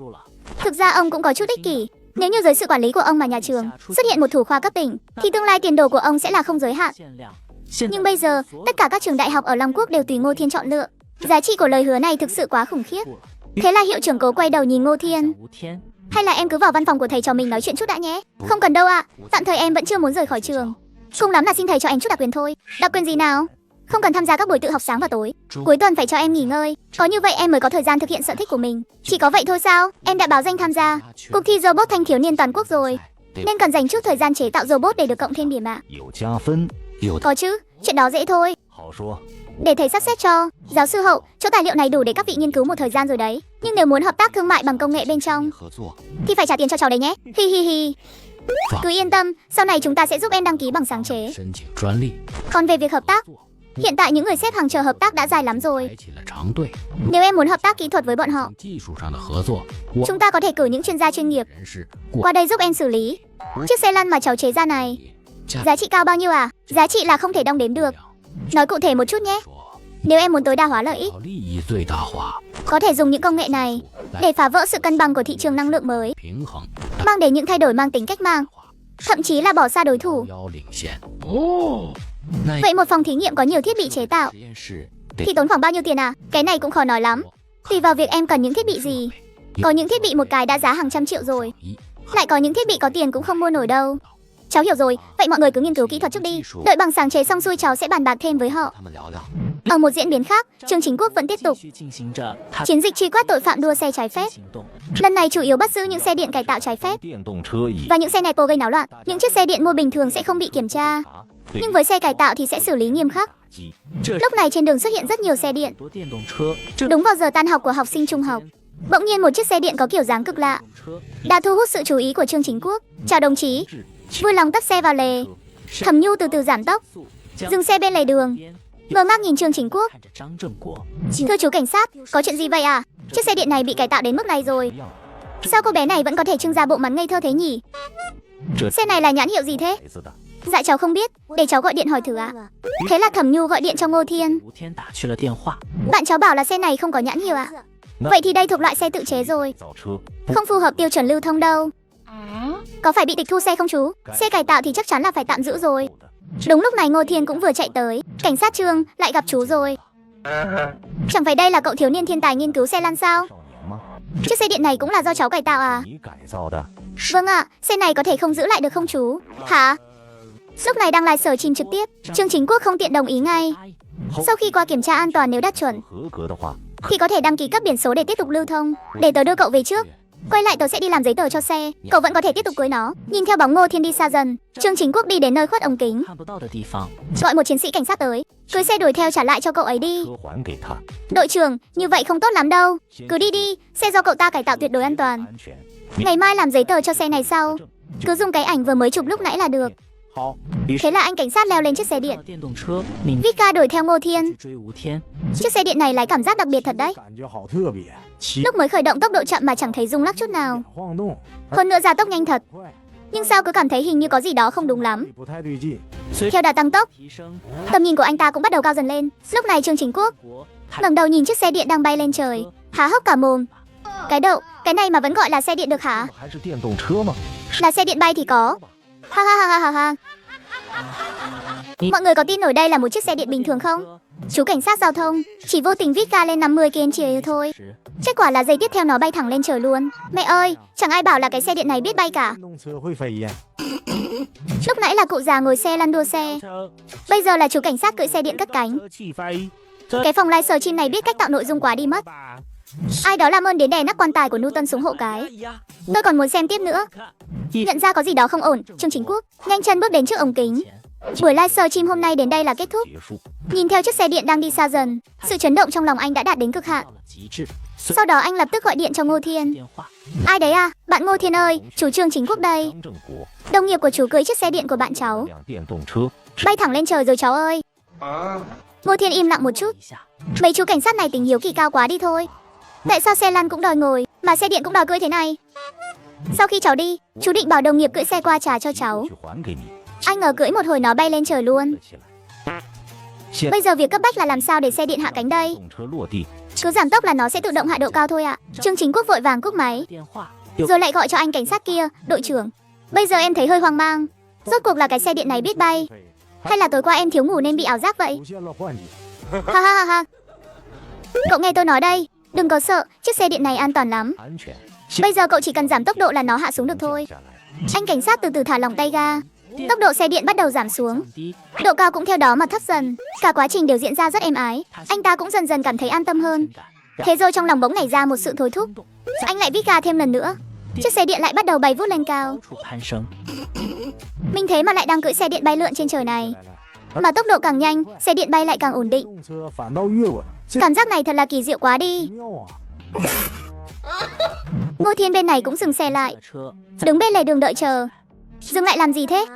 Cảnh sát lát nữa sẽ mang xe trả lại cho cậu thôi. Mình đợi một lát nhé. Ngô Thiên, cậu còn có cả mối quan hệ này cơ à? Làm gì có đâu. Chẳng lẽ đây là cách xử lý linh hoạt của các chú sao? Linh hoạt kiểu gì mà mang cả xe cải tạo đến tận nơi trả cho cậu thế? Thẩm Nhu lẩm bẩm. Đúng lúc đó cô nghe thấy tiếng gió rít qua tai. Thẩm Nhu theo bản năng quay đầu nhìn về phía bầu trời. Sau đó cô há hốc mồm, đôi mắt trợn tròn xoe, nhìn chằm chằm vào chiếc xe điện của mình đang từ trên không trung hạ xuống trước mặt. Ngô Thiên, cậu qua đây chút đi. Có chuyện gì thế? Có đau không? Cô nại nại à? Tớ đau chết đi được. Đây là thật sao? Cậu vừa nhìn thấy gì không? Cái xe điện này thế mà biết bay thật kìa. Lúc cậu lấy xe đi tớ đã dặn rồi còn gì. Tốc độ không được vượt quá 50 km/h. Thế nếu vượt quá 50 km/h thì sao? Nó sẽ chuyển đổi hệ lực đẩy thay bằng động cơ phản lực tua bin, sau đó bay lên trời. Cái xe này từ đâu ra thế? Tớ tự mày mò lắp ráp lung tung đấy mà. Nghe thấy lời của Ngô Thiên, Thẩm Nhu chẳng tin một chữ nào. Ngô Thiên cũng chẳng muốn giải thích quá nhiều. Thôi được rồi, đừng nghĩ nữa. Cậu về nhà trước đi, tớ còn có chút việc. Không đưa cậu về được rồi. Thẩm Nhu định nói gì đó, nhưng Ngô Thiên đã vít ga chuồn mất hút. Thẩm Nhu cũng đành leo lên xe, cưới về nhà. Ngô Thiên về đến nhà là ngồi ngay vào bàn máy tính. Hiện giờ không có phòng thí nghiệm riêng đúng là bất tiện thật. Phải nhanh chóng kiếm tiền thôi. Đợi bằng sáng chế thì hơi lâu. Dù sao thì hợp tác với công ty lớn, chu kỳ thanh toán sẽ kéo dài rất lâu. Biết đi đâu kiếm tiền bây giờ nhỉ? Đột nhiên cậu nảy ra một kế hoạch kiếm tiền tuyệt vời. Với kiến thức về mã code mà mình nắm giữ hiện nay, có thể tạo ra một phần mềm nằm ở vùng hơi xám một chút, có thể chỉ dùng để truy tìm tội phạm bị truy nã, lấy tiền thưởng từ phía chính quyền, bắt được người là có tiền ngay. Tuy quy trình có nghiêm ngặt, nhưng trả tiền rất sòng phẳng. Thế là Ngô Thiên gõ phím liên hồi, vừa mới viết xong đoạn mã thì thấy một của thực công nghệ lại rơi xuống. Thêm, viết chương trình mã code cũng tính là phát minh sao? Ngô Thiên theo bản năng đưa tay lên, ngay sau đó lại hạ tay xuống. Cái hệ thống ma cải vạn vật này mặc dù cải tạo có hơi kỳ lạ, nhưng chức năng thực sự rất mạnh mẽ. Khoảnh khắc tiếp theo, của thực công nghệ nhanh chóng dung hợp với mã code, cuối cùng ở giữa màn hình tạo ra một ứng dụng màu đỏ. Sau đó những ký ức về ứng dụng này cấp tốc tràn vào đại não của Ngô Thiên. Cái ứng dụng này cư nhiên có thể phòng ngừa từ trước, có thể dựa vào thông tin để phân tích trước các vụ án ác tính sắp xảy ra. Sau đó Ngô Thiên mở ứng dụng lên để cấp quyền. Ngay sau đó trên màn hình xuất hiện không ít video, cũng như các thông tin âm thanh. Lây động 1703, Hoàng Tiểu Thất hẹn người giao lưu. Dự kiến 17 phút sau hướng mai. Quay, này lửa vậy sao? Tòa 4 phòng 602 sắp lái xe khi say rượu. Tòa 5 phòng 303 độ xe máy trái phép. Một loạt thông tin vi phạm hiện ra. Ngô Thiên đều ngẩn người. Số người vi phạm trong khu mình nhiều thế này sao?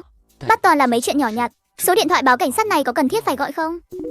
Đột nhiên một ông Vương nhỏ nhảy ra, đã thu hút sự chú ý của Ngô Thiên. Ngô động 1204, 2 tiếng sau sẽ tiến hành phân tích. Ồ, một vụ lớn tới rồi đây. Đến lúc ta xuất hiện rồi. Ngô Thiên không chút do dự, trực tiếp gọi cho người duy nhất là cảnh sát trong danh bạ của mình. Hello, cho hỏi có phải cảnh sát Trương không? Là tôi, cháu có quen cảnh sát sao? Cảnh sát giao thông cũng là cảnh sát. Có chuyện gì cháu cứ nói với chú. Bên cháu có lẽ đã phát hiện một vụ xử lý và dọn dẹp người. Trương Chính Quốc đột nhiên căng thẳng. Cháu có an toàn không? Cháu rất an toàn. Tuyệt đối đừng có làm liều. Nhất định phải đảm bảo an toàn cho bản thân. Bây giờ chú liên lạc với cảnh sát hình sự cho cháu nhé. Bảo họ trực tiếp đến khu nhà cháu. Đến nơi thì gọi điện cho cháu. Cúp máy. Ngô Thiên nhìn máy tính, nhanh chóng sao chép chuỗi thông tin, cũng như thông tin phương án ra. Còn phải sửa lại mã code một chút. Một số hành vi phạm tội nhỏ nhặt, không gây ảnh hưởng lớn, cần để ứng dụng bỏ qua. Nếu không một khi kích hoạt ứng dụng này sẽ loạn cào cào mất. Còn cái kẻ nửa đêm đặt gà quay về để giao lưu kia, thôi bỏ đi, tha cho hắn một lần. Đội trưởng Triệu, bên tôi nhận được tin báo, nói là có vụ án xử lý và dọn dẹp người. Cô qua đây xem một chút. Tôi sẽ sắp xếp người qua ngay. Em là cô phải đích thân tới một chuyến. Vụ án này khá đặc biệt. Được, tôi xuất phát ngay. Lúc này bên ngoài khu nhà Ngô Thiên, một chiếc xe cảnh sát dừng ở cổng khu nhà. Còn chưa vào khu nhà, đội trưởng Triệu Nhã dẫn đầu đã nhìn thấy Trương Chính Quốc. Đội trưởng Trương, sao anh cũng ở đây? Thân phận người báo tin rất đặc biệt. Tôi qua xem thử. Triệu Nhã cũng không hỏi thêm. Cả nhóm đi vào trong khu nhà. Bên ngoài này vẫn còn hơi se lạnh nhỉ. Khu này của mình tên là gì? Khu Tây Đường.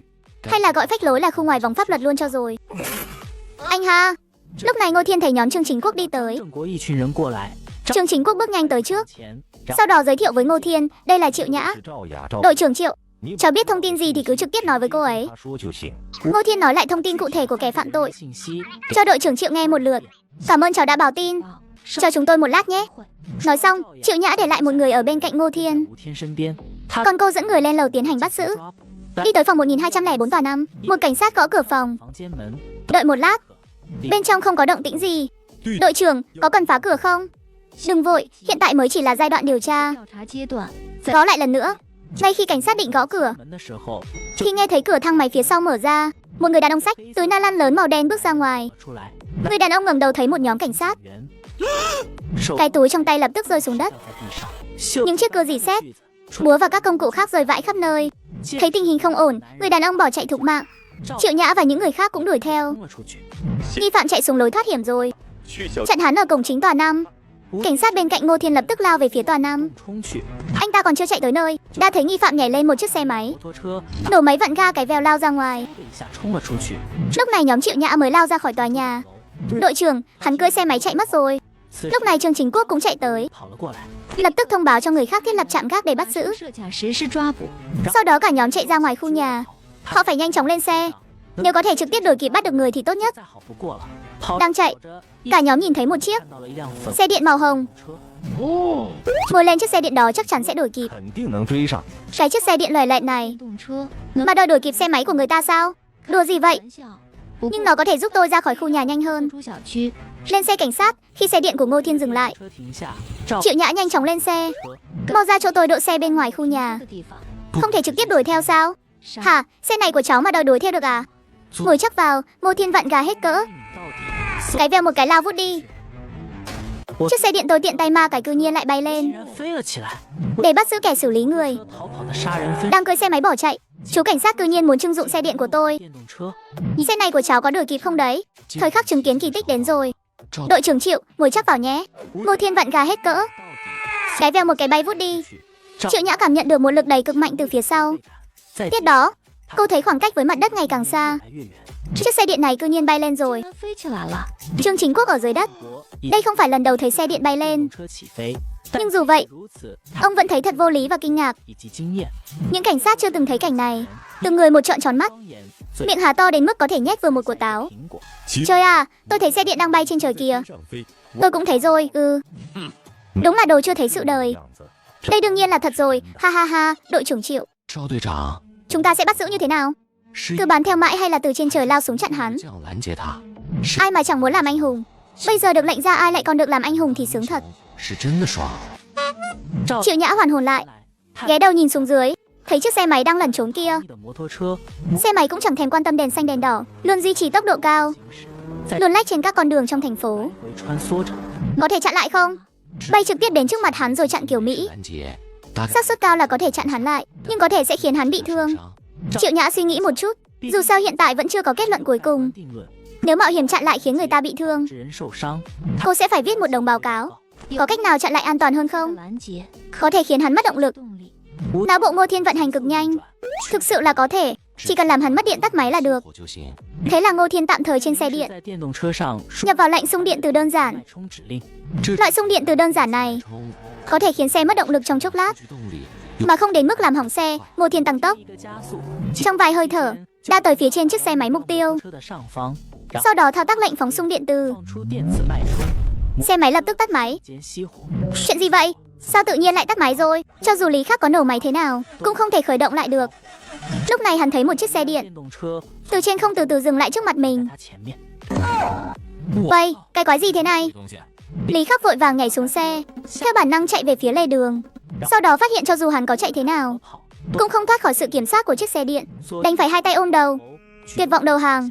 赵 Đội trưởng Triệu, hay là cô xuống xe trước, 车 tặng hắn một đôi vòng tay bạc đi. Triệu Nhã đang ngơ ngác mới phản ứng lại, 这才反应过来， lập tức nhảy xuống xe còng tay Lý Khắc lại. 靠起来， Tiểu Thiên à, 学 người cũng bắt được rồi. Cháu lại đưa cô lên trời bay một vòng đi. Đội trưởng này ham chơi gớm. Lúc này các cảnh sát truy đuổi phía sau cũng đã tới. 也抵达了 Họ áp giải Lý Khắc lên xe. 车 Sau đó có một cảnh sát chạy đến trước mặt Triệu Nhã. 面前， Đội trưởng, chúng tôi đã vào nhà hắn, phát hiện trong tủ đông có một cơ thể người. 好， Được, đưa về thẩm vấn trước đã. 进行审问。 Tiểu Thiên à, 学 cháu đưa cô về khu nhà các cháu trước đi. Được thôi, Triệu Nhã một lần nữa ngồi lên ghế sau của Ngô 天 Thiên. 的后座 Thấy Ngô Thiên từ từ lái xe trên đường. 开， Sao không bay nữa? 飞了， Đâu có cần đuổi người nữa đâu. Bay làm gì chứ, ha ha ha. Triệu Nhã bắt đầu quan sát chiếc xe. Nếu trong đội cảnh sát mà trang bị đồ tốt thế này, thì hiệu suất phá án chắc chắn sẽ tăng vọt. Chiếc xe điện này mua ở đâu vậy? Hình như cô chưa nghe thấy bao giờ. Cháu tự độ lại đấy. Triệu Nhã im lặng một lúc. Cô không tin. Một chiếc xe điện do học sinh trung học độ lại mà biết bay. Cháu độ ở cửa hàng nào? Cháu tự mình độ mà. Đang nói chuyện thì xe đã về tới khu Tây Đường. Lúc này dưới tòa Nam đã đỗ mấy chiếc xe cảnh sát. Triệu Nhã nhảy xuống xe, nhanh chóng vào hiện trường. Đồng chí Tiểu Thiên, cháu về nghỉ ngơi đi. Sau này có việc sẽ liên lạc với cháu. Công lao của cháu không chạy đi đâu được đâu. Có tiền không à? Ô. Trương Chính Quốc không ngờ Ngô Thiên lại hỏi như vậy. Suy nghĩ một lát. Thông thường thì vụ này không có đâu. Nhưng lát nữa chú có thể giúp cháu trao đổi lại một chút. Cháu thiếu tiền à? Thiếu lắm luôn. Các người làm sao mà phát hiện ra được? Rõ ràng tôi đã làm mọi chuyện vô cùng kín kẽ rồi. Trong phòng thẩm vấn, Lý Khắc không hiểu nổi. Hắn tự cho rằng mình đã làm vô cùng hoàn hảo. Với tất cả các mối quan hệ xã hội của mình, hắn đều có thể xử lý rất tốt. Tiếp theo chỉ cần giả mạo chia tay, giả mạo đi du lịch, rồi xử lý xong cái cơ thể đó. Sau một thời gian, mọi dấu vết sẽ biến mất không tăm hơi. Rốt cuộc là thông tin bị rò rỉ ở đâu chứ? Bây giờ là tôi đang hỏi anh, người đã mất và anh có quan hệ gì? Tại sao lại tiễn người đó đi? Các người nói cho tôi biết trước là làm sao các người phát hiện ra đi. Lý Khắc rất thản nhiên, kiểu gì cũng bay màu chắc rồi. Hắn chẳng sợ gì cả, chỉ tò mò tại sao lại bị bắt nhanh như vậy. Cảnh sát thẩm vấn lập tức bước ra khỏi phòng, báo lại với cô. Hắn không chịu nói gì cả. Không chịu nói thì cứ để đó cho hắn tỉnh táo lại. Bên này còn cần xác nhận thời gian người đó ra đi. Triệu Nhã cúp điện thoại. Cô cũng tò mò rốt cuộc Ngô Thiên làm sao mà biết được. Các anh phong tỏa nơi này cho tốt. Tôi đi tìm cậu học sinh báo án hôm qua. Lúc này Ngô Thiên vừa hay đi ra ngoài, thấy Triệu Nhã. Tiểu Thiên à, có thời gian nói chuyện chút không? Có à, chúng tôi đã hỏi rất nhiều người, bao gồm cả hàng xóm. Họ chẳng biết gì cả. Rốt cuộc làm sao cháu biết được chuyện này? Cháu có nghiên cứu một cái ứng dụng có thể dự đoán trước một số vụ án xảy ra. Triệu Nhã đờ người ra. Ý gì cơ, ứng dụng dự đoán vụ án xảy ra à? Nhưng mà người đó đã mất rồi mà. Thứ dự đoán được là hành vi dọn dẹp xác. Trong cái Aciber này có chuỗi thông tin, cô xem là sẽ hiểu thôi. Triệu Nhã quay về cục cảnh sát, mở thông tin trong Aciber Ngô Thiên đưa ra. Thông qua sơ đồ hình cây, hiển thị rõ ràng và chi tiết tất cả thông tin của quá trình phạm tội. Cô liền gọi điện cho một người. Đội trưởng Trương, cậu học sinh hôm qua anh nói thân phận đặc biệt. Rốt cuộc là thân phận gì vậy? Chẳng có thân phận gì cả. Tôi nói cậu ta đặc biệt là vì chiếc xe lăn tốc độ 300 km/h chính là từ tay cậu ta mà ra. Lần thi khảo sát toàn thành phố vừa rồi cậu ta gần như đạt điểm tối đa. Đã cầm chắc ngôi thủ khoa rồi. Một siêu thiên tài tương lai tiền đồ vô lượng. Đúng rồi, cô hỏi chuyện này làm gì? Triệu Nhã nói lại những thông tin trong Aciber cho Trương Chính Quốc nghe một lượt. Thật hay giả vậy? Còn cái thứ này có hạn chế gì không? Lúc đó kinh ngạc quá nên quên mất rồi. Anh đợi tôi một lát, tôi qua ngay đây. Cúp điện thoại. Triệu Nhã tiếp tục xem thông tin trong Aciber. Toàn diện, thật sự quá toàn diện. Đúng rồi, vụ án giao dịch đồ chơi mà chúng ta điều tra nửa năm nay vẫn chưa có đột phá. Không biết cái ứng dụng mà Ngô Thiên nói có thể tìm được đồ chơi không? Nói xong Triệu Nhã quay người chạy ra khỏi văn phòng, đến thẳng trường trung học nơi Ngô Thiên đang theo học. Chị cháu tìm cháu kia. Ngô Thiên ngơ ngác. Mình lấy đâu ra chị chứ? Ngô Thiên theo bản năng nhìn ra ngoài lớp học, thấy Triệu Nhã đang vẫy tay với mình. Cảnh sát Triệu có việc gì không ạ? Cái đó của cháu thực sự có thể dự đoán trước tội phạm sao? Cái gọi là dự đoán là một kiểu suy luận hợp logic. Tai nạn thì không cách nào dự báo được, cũng như một số hành vi phạm tội trùng hợp ngẫu nhiên lớn cũng không cách nào dự báo được. Có một lô đồ chơi từ tỉnh ngoài tuồn vào Giang Châu, chúng tôi không thể điều tra rầm rộ được, vì kẻ có đồ chơi trong tay có thể sẽ làm liều. Bắt tôi đã điều tra rất lâu rồi, chẳng có thu hoạch gì cả. Lô đồ chơi này giống như bốc hơi khỏi thế gian vậy. Ứng dụng của cháu có thể giúp cô tìm được đồ chơi không? Cảnh sát Triệu, cháu không chắc là có thể tìm được, nhưng có thể thử xem sao. Tốt quá, vậy cần cô làm những gì? Đưa cho cháu tất cả thông tin vụ án, để ứng dụng xác định phạm vi vụ án. Như vậy sẽ thuận tiện hơn nhiều. Một lát sau, Ngô Thiên xuất hiện tại hiện trường cuộc họp của ban chuyên án. Tất cả mọi người đồng loạt nhìn qua. Triệu Nhã gật đầu với cục trưởng. Cậu học sinh này chính là người báo án vụ cơ thể giấu trong tủ lạnh hôm qua. Cậu ấy tên là Ngô Thiên.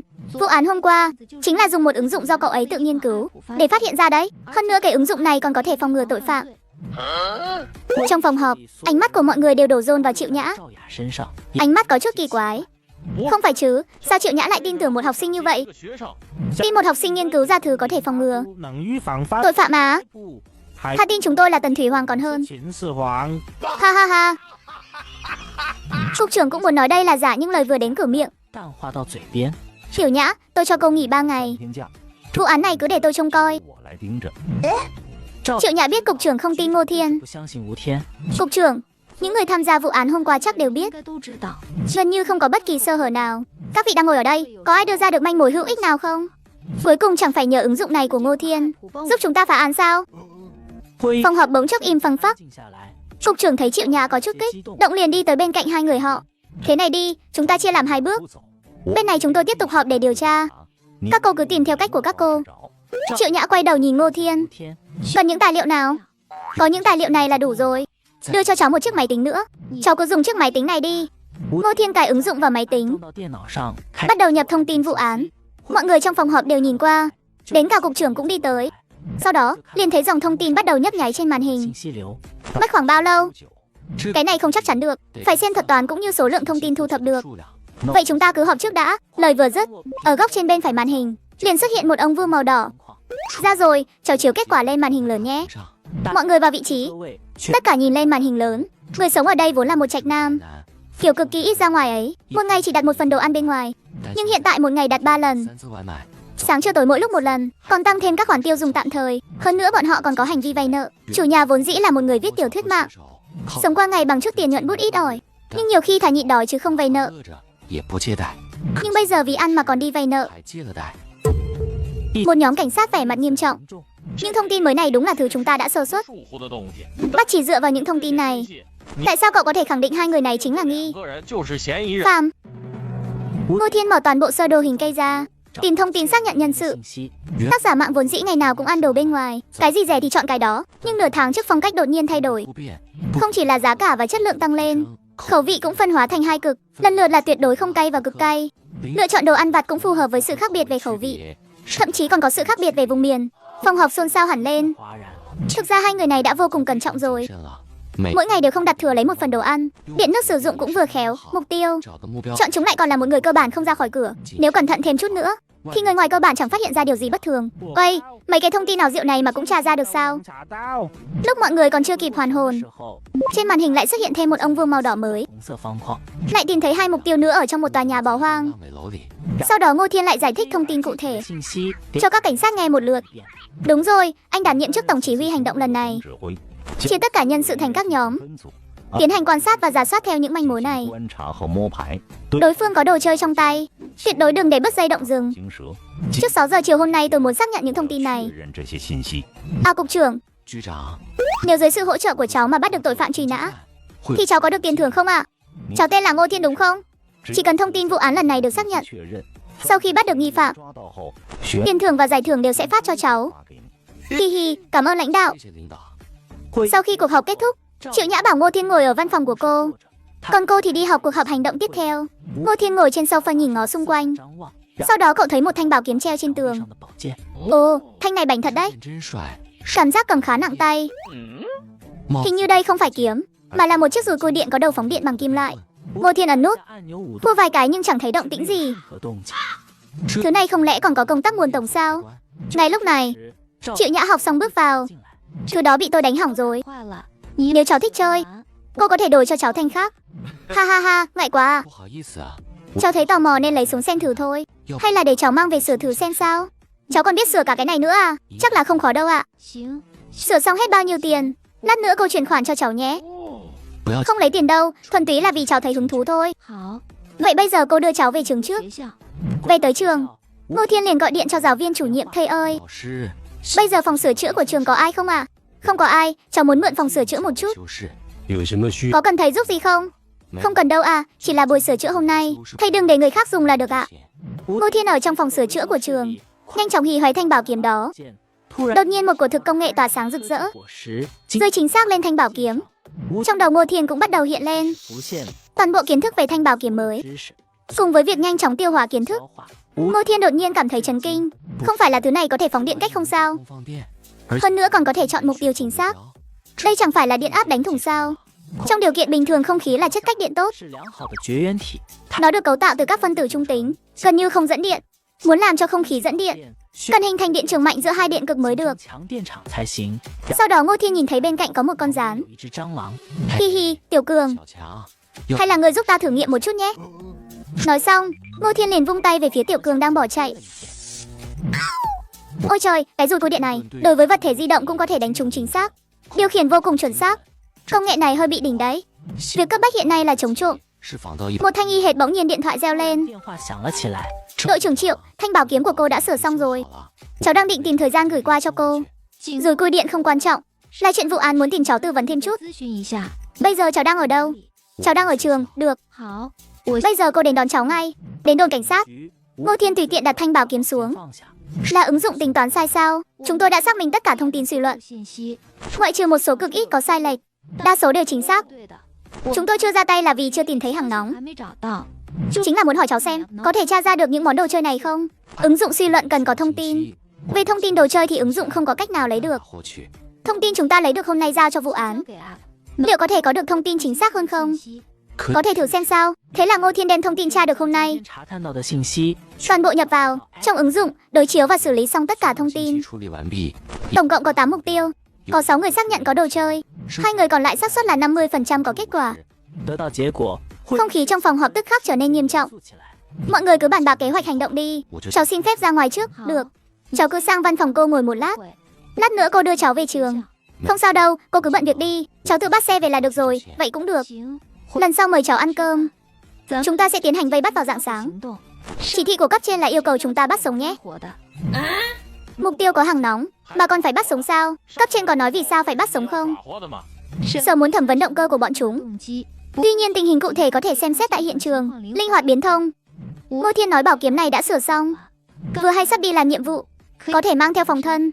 Rạng sáng phía cảnh sát huy động lực lượng lớn để vây bắt. 进行抓捕， Một cánh cửa chống trộm bị tông nát trực tiếp. 撞烂， Một đội cảnh sát vũ trang cầm khiên xông vào. 贯而入，防 Trong phòng có 2 tên tội phạm đang nằm. Một tên phản ứng nhanh nhạy, 迅速 bản năng rút một khẩu đồ chơi mini từ thắt lưng ra, chĩa thẳng vào Triệu Nhã đang dẫn đầu. 照 Thanh bảo kiếm cháu tiện tay cải tạo, không chỉ có thể đánh trúng chính xác vật thể di động, mà còn cứu các chú cảnh sát một mạng. Người bước tới một bước nữa thì đừng trách ta không khách khí. 客气了。 此时 Lúc này một tên tội phạm cầm hàng nóng, 拿着枪 chĩa thẳng vào Triệu Nhã đi đầu. 赵雅， Ngoài 7 mét thì hàng nóng nhanh, trong vòng 7 mét thì đao nhanh. Bây giờ chỉ có thể liều mạng một phen thôi. Hy vọng Ngô Thiên thực sự đã sửa xong dùi cùi điện. Triệu Nhã nhấn nút trên dùi cùi điện trong tay. 扭 Cô chuẩn bị liều mình lao lên cận chiến. 进行贴身肉搏。 Ngay khi cô dùng lực vung dùi cùi điện, 此时，一道 một luồng khí bắn ra, đánh chính xác lên người nghi phạm. 人身上，嫌疑 Nghi phạm trực tiếp bị đánh ngất bởi điện, cơ thể vẫn còn đang co giật điên cuồng. 赵 Triệu Nhã trực tiếp ngay người ra. Cảnh sát đặc nhiệm phía sau thấy nghi phạm ngã xuống, 下 lập tức òa lên khống chế cả hai. 将两人控制了。 Chuyện gì vậy? Thanh bảo kiếm vừa rồi đã phóng ra hồ quang điện siêu cao áp. 电弧 Đã tìm thấy con tin. Trong phòng tắm an toàn, tác giả tiểu thuyết, trực tuyến đã gầy rộc chỉ còn da bọc xương. 皮包骨， Nhìn thấy các cảnh sát xông vào thì nước mắt tuôn rơi. 雨下， Các chú ơi, cuối cùng các chú cũng đến rồi. Cháu không bao giờ viết tiểu thuyết nữa đâu.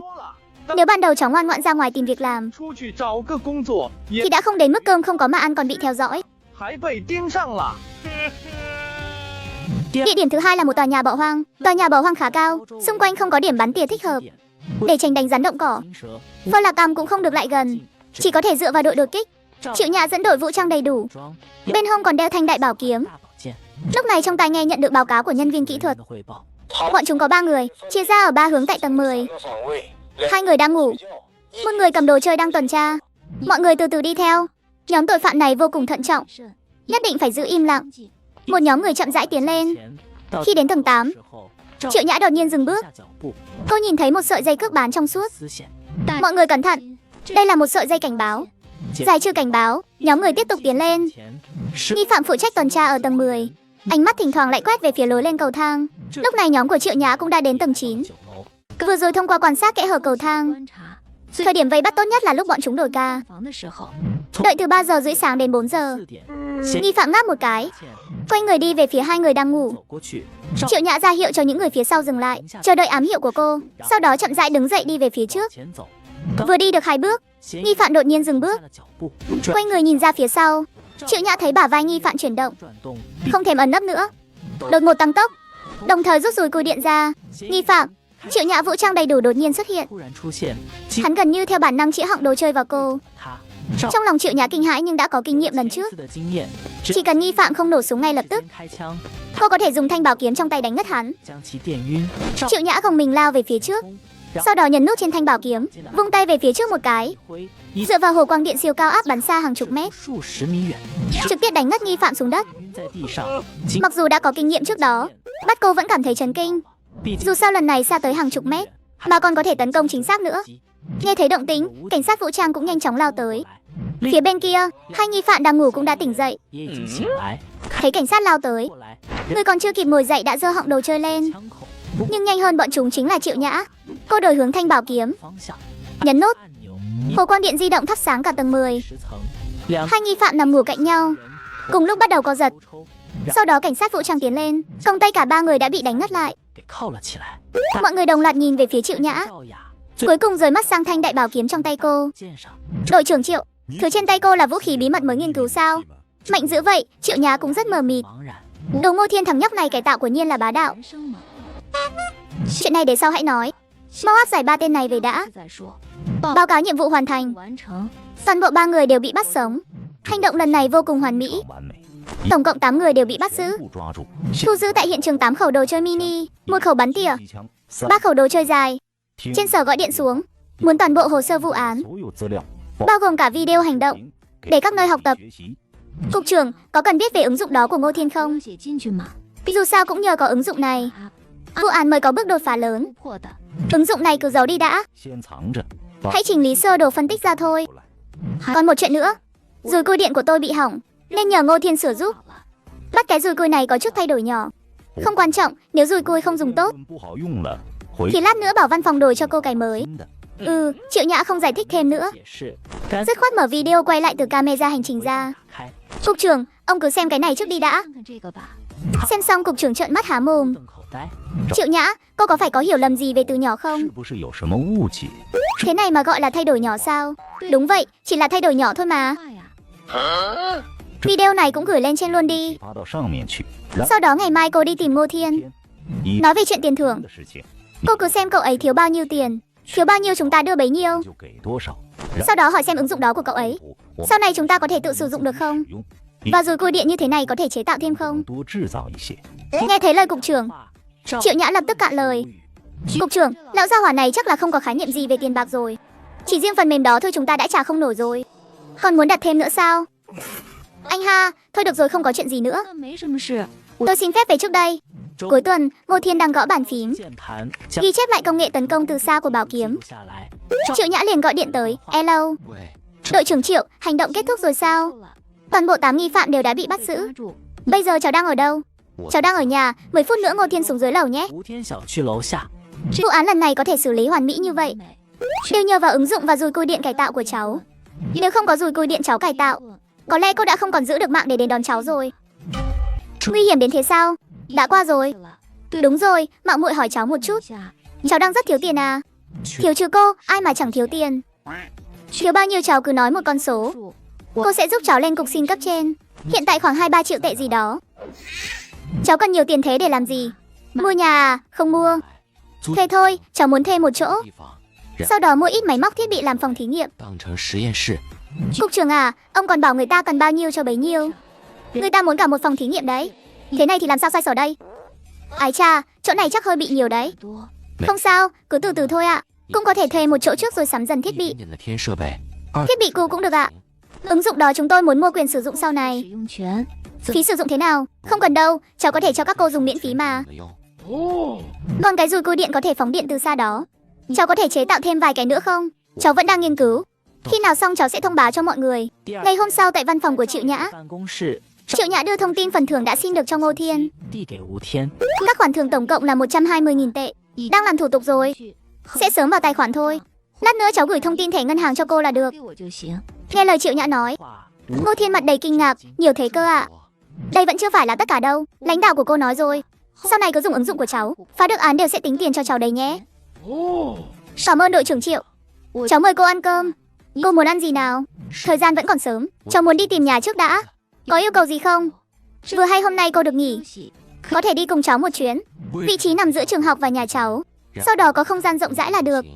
行 Những thứ khác không yêu cầu gì nhiều. Có một nơi này cô đưa cháu đi xem thử 我 trước. 先带你去看看。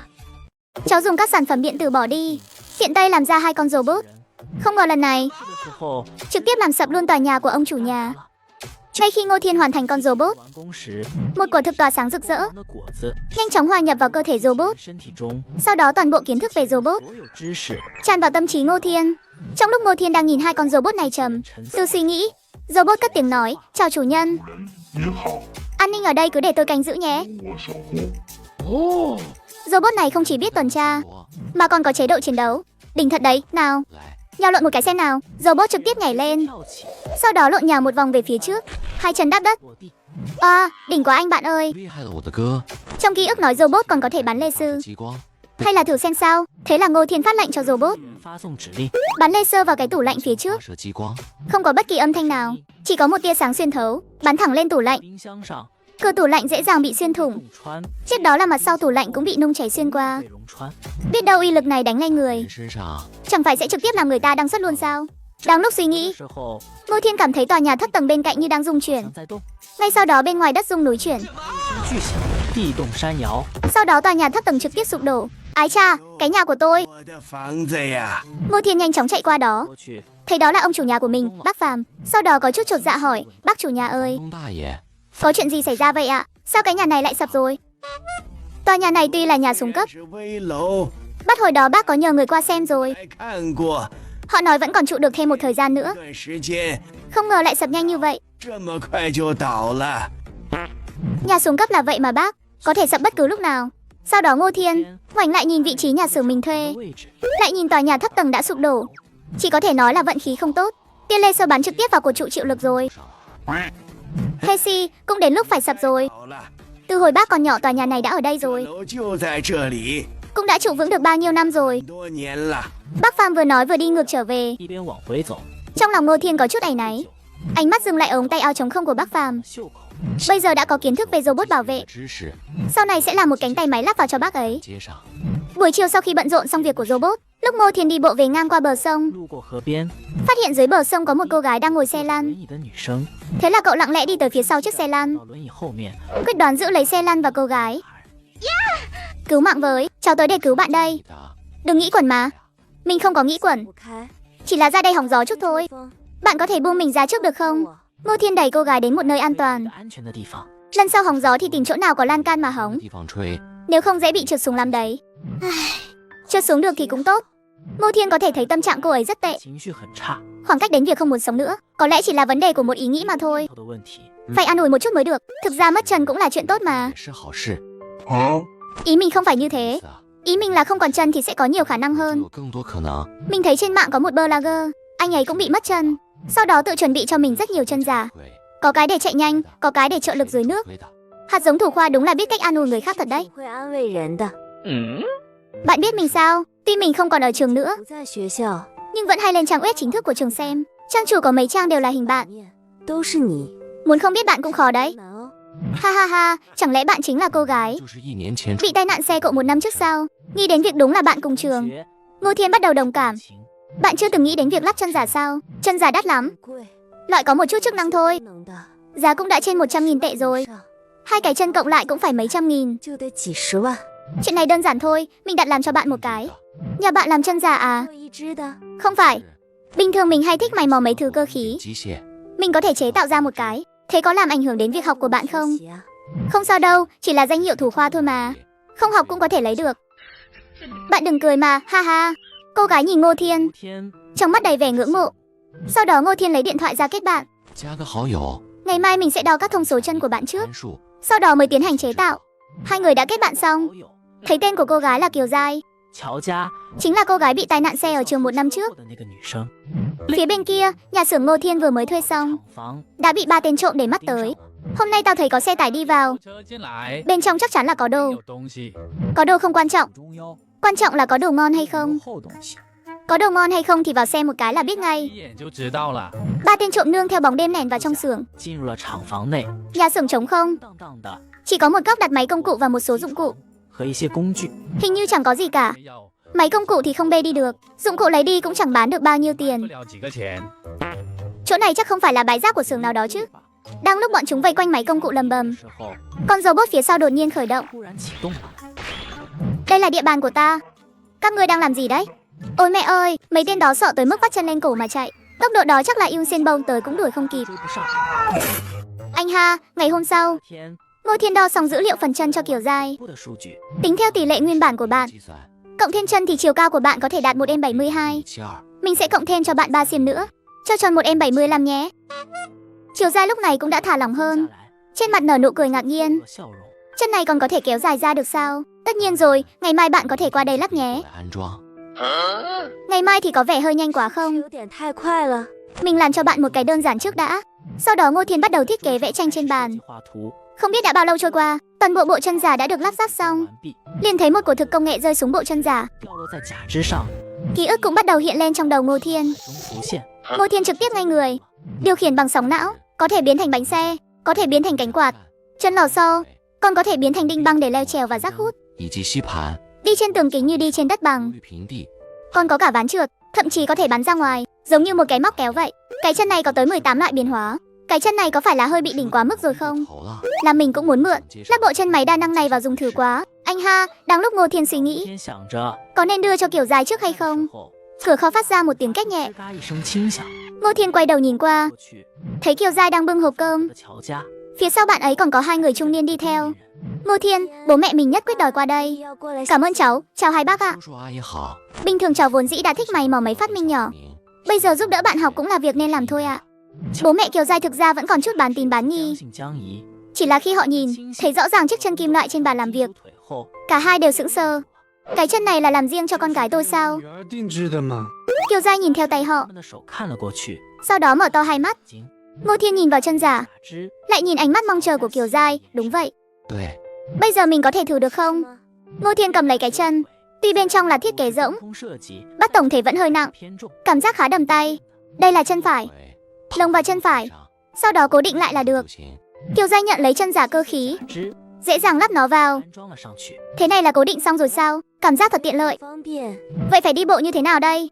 Để mình dạy bạn cách điều khiển bộ chân máy 这 này. 款机械腿 Mình áp dụng điều khiển thần kinh. 控制 Bạn hãy tưởng tượng động tác nhấc chân 机 lên. 腿的动作。 Kiều Giai ngập ngừng nhấc chân lên. 腿 Sau đó bạn ấy nhìn thấy 好 chiếc chân kim loại đó từ từ nhấc lên, 慢抬起来， y hệt như lúc bạn ấy từng điều khiển đôi chân của chính 一 mình. 模一样。 Kiều Giai trợn tròn mắt, 他的眼睛 sâu trong đáy mắt đầy vẻ không thể tin 是 nổi. 不可思议的神色。 Mình không phải đang nằm mơ đấy chứ? 不是在做梦吧？ Mau đỡ mình dậy. 起来。 Dù là mơ, thì mình cũng phải tận hưởng cái đã. Ngô Thiên đỡ Kiều Giai đứng dậy. 站起身， Sau khi đứng vững, Kiều Giai từ từ buông tay ra. Ngô Thiên dang rộng hai tay, 双臂 cảm nhận trạng thái lúc này. 的状态 Cô ấy đã rơm rớm nước mắt. 况， Có được cái chân này, cô ấy có thể là một người bình thường, sẽ không bị phân biệt đối xử, thậm chí còn khiến người khác phải ngưỡng mộ.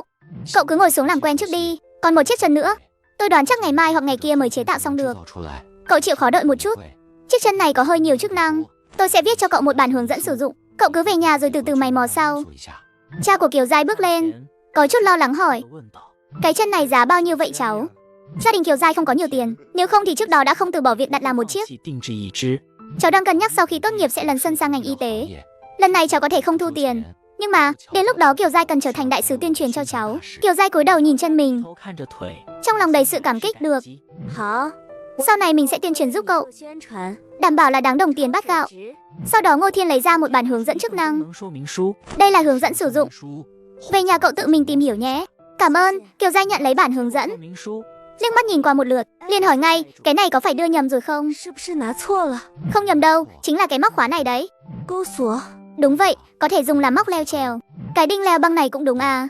Kiều Giai cúi xuống nhìn chân 看着 mình, 自己的脚 rồi lại nhìn các chức năng khác trên giấy. 功能。 Được rồi, mình về sẽ mày mò dùng thử xem sao. 是 Tiễn Kiều Giai xong, Ngô Thiên lại mở bản vẽ ra, 图纸 tiến hành thiết kế chiếc chân còn lại. 设计， Chỉ là tiện tay sửa lại một chiếc xe, bị hỏng do va chạm, không ngờ vừa tháo ra, nó trực tiếp biến thành kính thiên trụ. 擎天柱。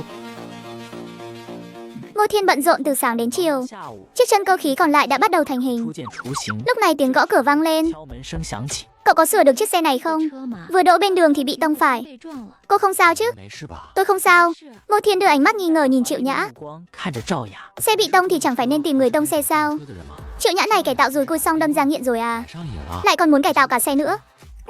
À, cái này em là hơi khó sửa đấy ạ. 是有点难修哦。 Sửa được là được. 修就行。 Sửa xong hết bao nhiêu tiền tôi trả bấy nhiêu. 多少钱？ Tôi chuyển khoản thẳng cho cậu luôn. Sửa xong chắc cũng mất chút thời gian. Xong rồi tôi gọi điện cho cô, được chứ? 行。 Sau khi chịu nhã đi khỏi, Ngô Thiên bắt đầu loay hoay quanh chiếc ô tô 围着汽车悄悄打 để tiến hành phục hồi. Ngay khi chiếc xe được sửa chữa hoàn thành, 的时候， quả thực công nghệ rơi thẳng xuống chiếc xe. 落在汽车上， Trong đầu Ngô Thiên bắt đầu được nạp vào một lượng kiến thức khổng lồ. 海量的知识。 Sau khi tiếp nhận xong kiến thức, cậu lại một lần nữa chấn động. Cái này không phải là hơi bị quá mạnh rồi sao? Cải tạo cái xe một chút 车 mà biến thẳng thành robot biến hình luôn rồi. 金刚了， Anh ha, Ngô Thiên ngồi vào trong xe, 坐进车里， vặn chìa khóa khởi động. 启动钥匙， Khoảnh khắc tiếp theo liền cảm nhận được cảm giác không trọng lực. 失重的感觉。 Sau đó nó trực tiếp biến thành kình thiên trụ. 擎天柱 Ngô Thiên ngồi trong trung tâm điều khiển của robot khổng lồ này, 控制中心 cảm nhận sự xung kích do công nghệ tương lai mang lại. 的冲击感， Sau đó cậu nhấn nút đóng, 下关闭按钮， nó lại biến trở về thành một chiếc ô tô nhỏ. 汽车 Trường cũng sắp tan học rồi, 都放学了， mình cũng nên về nhà thôi. Hay là hôm nay lái chiếc xe này về nhỉ? 车回去。 Vì đã có tất cả kiến thức kỹ thuật về chiếc xe 技 này, 术知识 nên việc lái nó vô cùng đơn giản. 简单， Đang lái đi, 开着 thì phía trước xuất hiện chốt cảnh sát giao thông. 交警设卡， Toang rồi, có cảnh sát giao thông lập chốt. 设卡 Bây giờ cũng không thể quay đầu được nữa, hơi bị ngại rồi đây.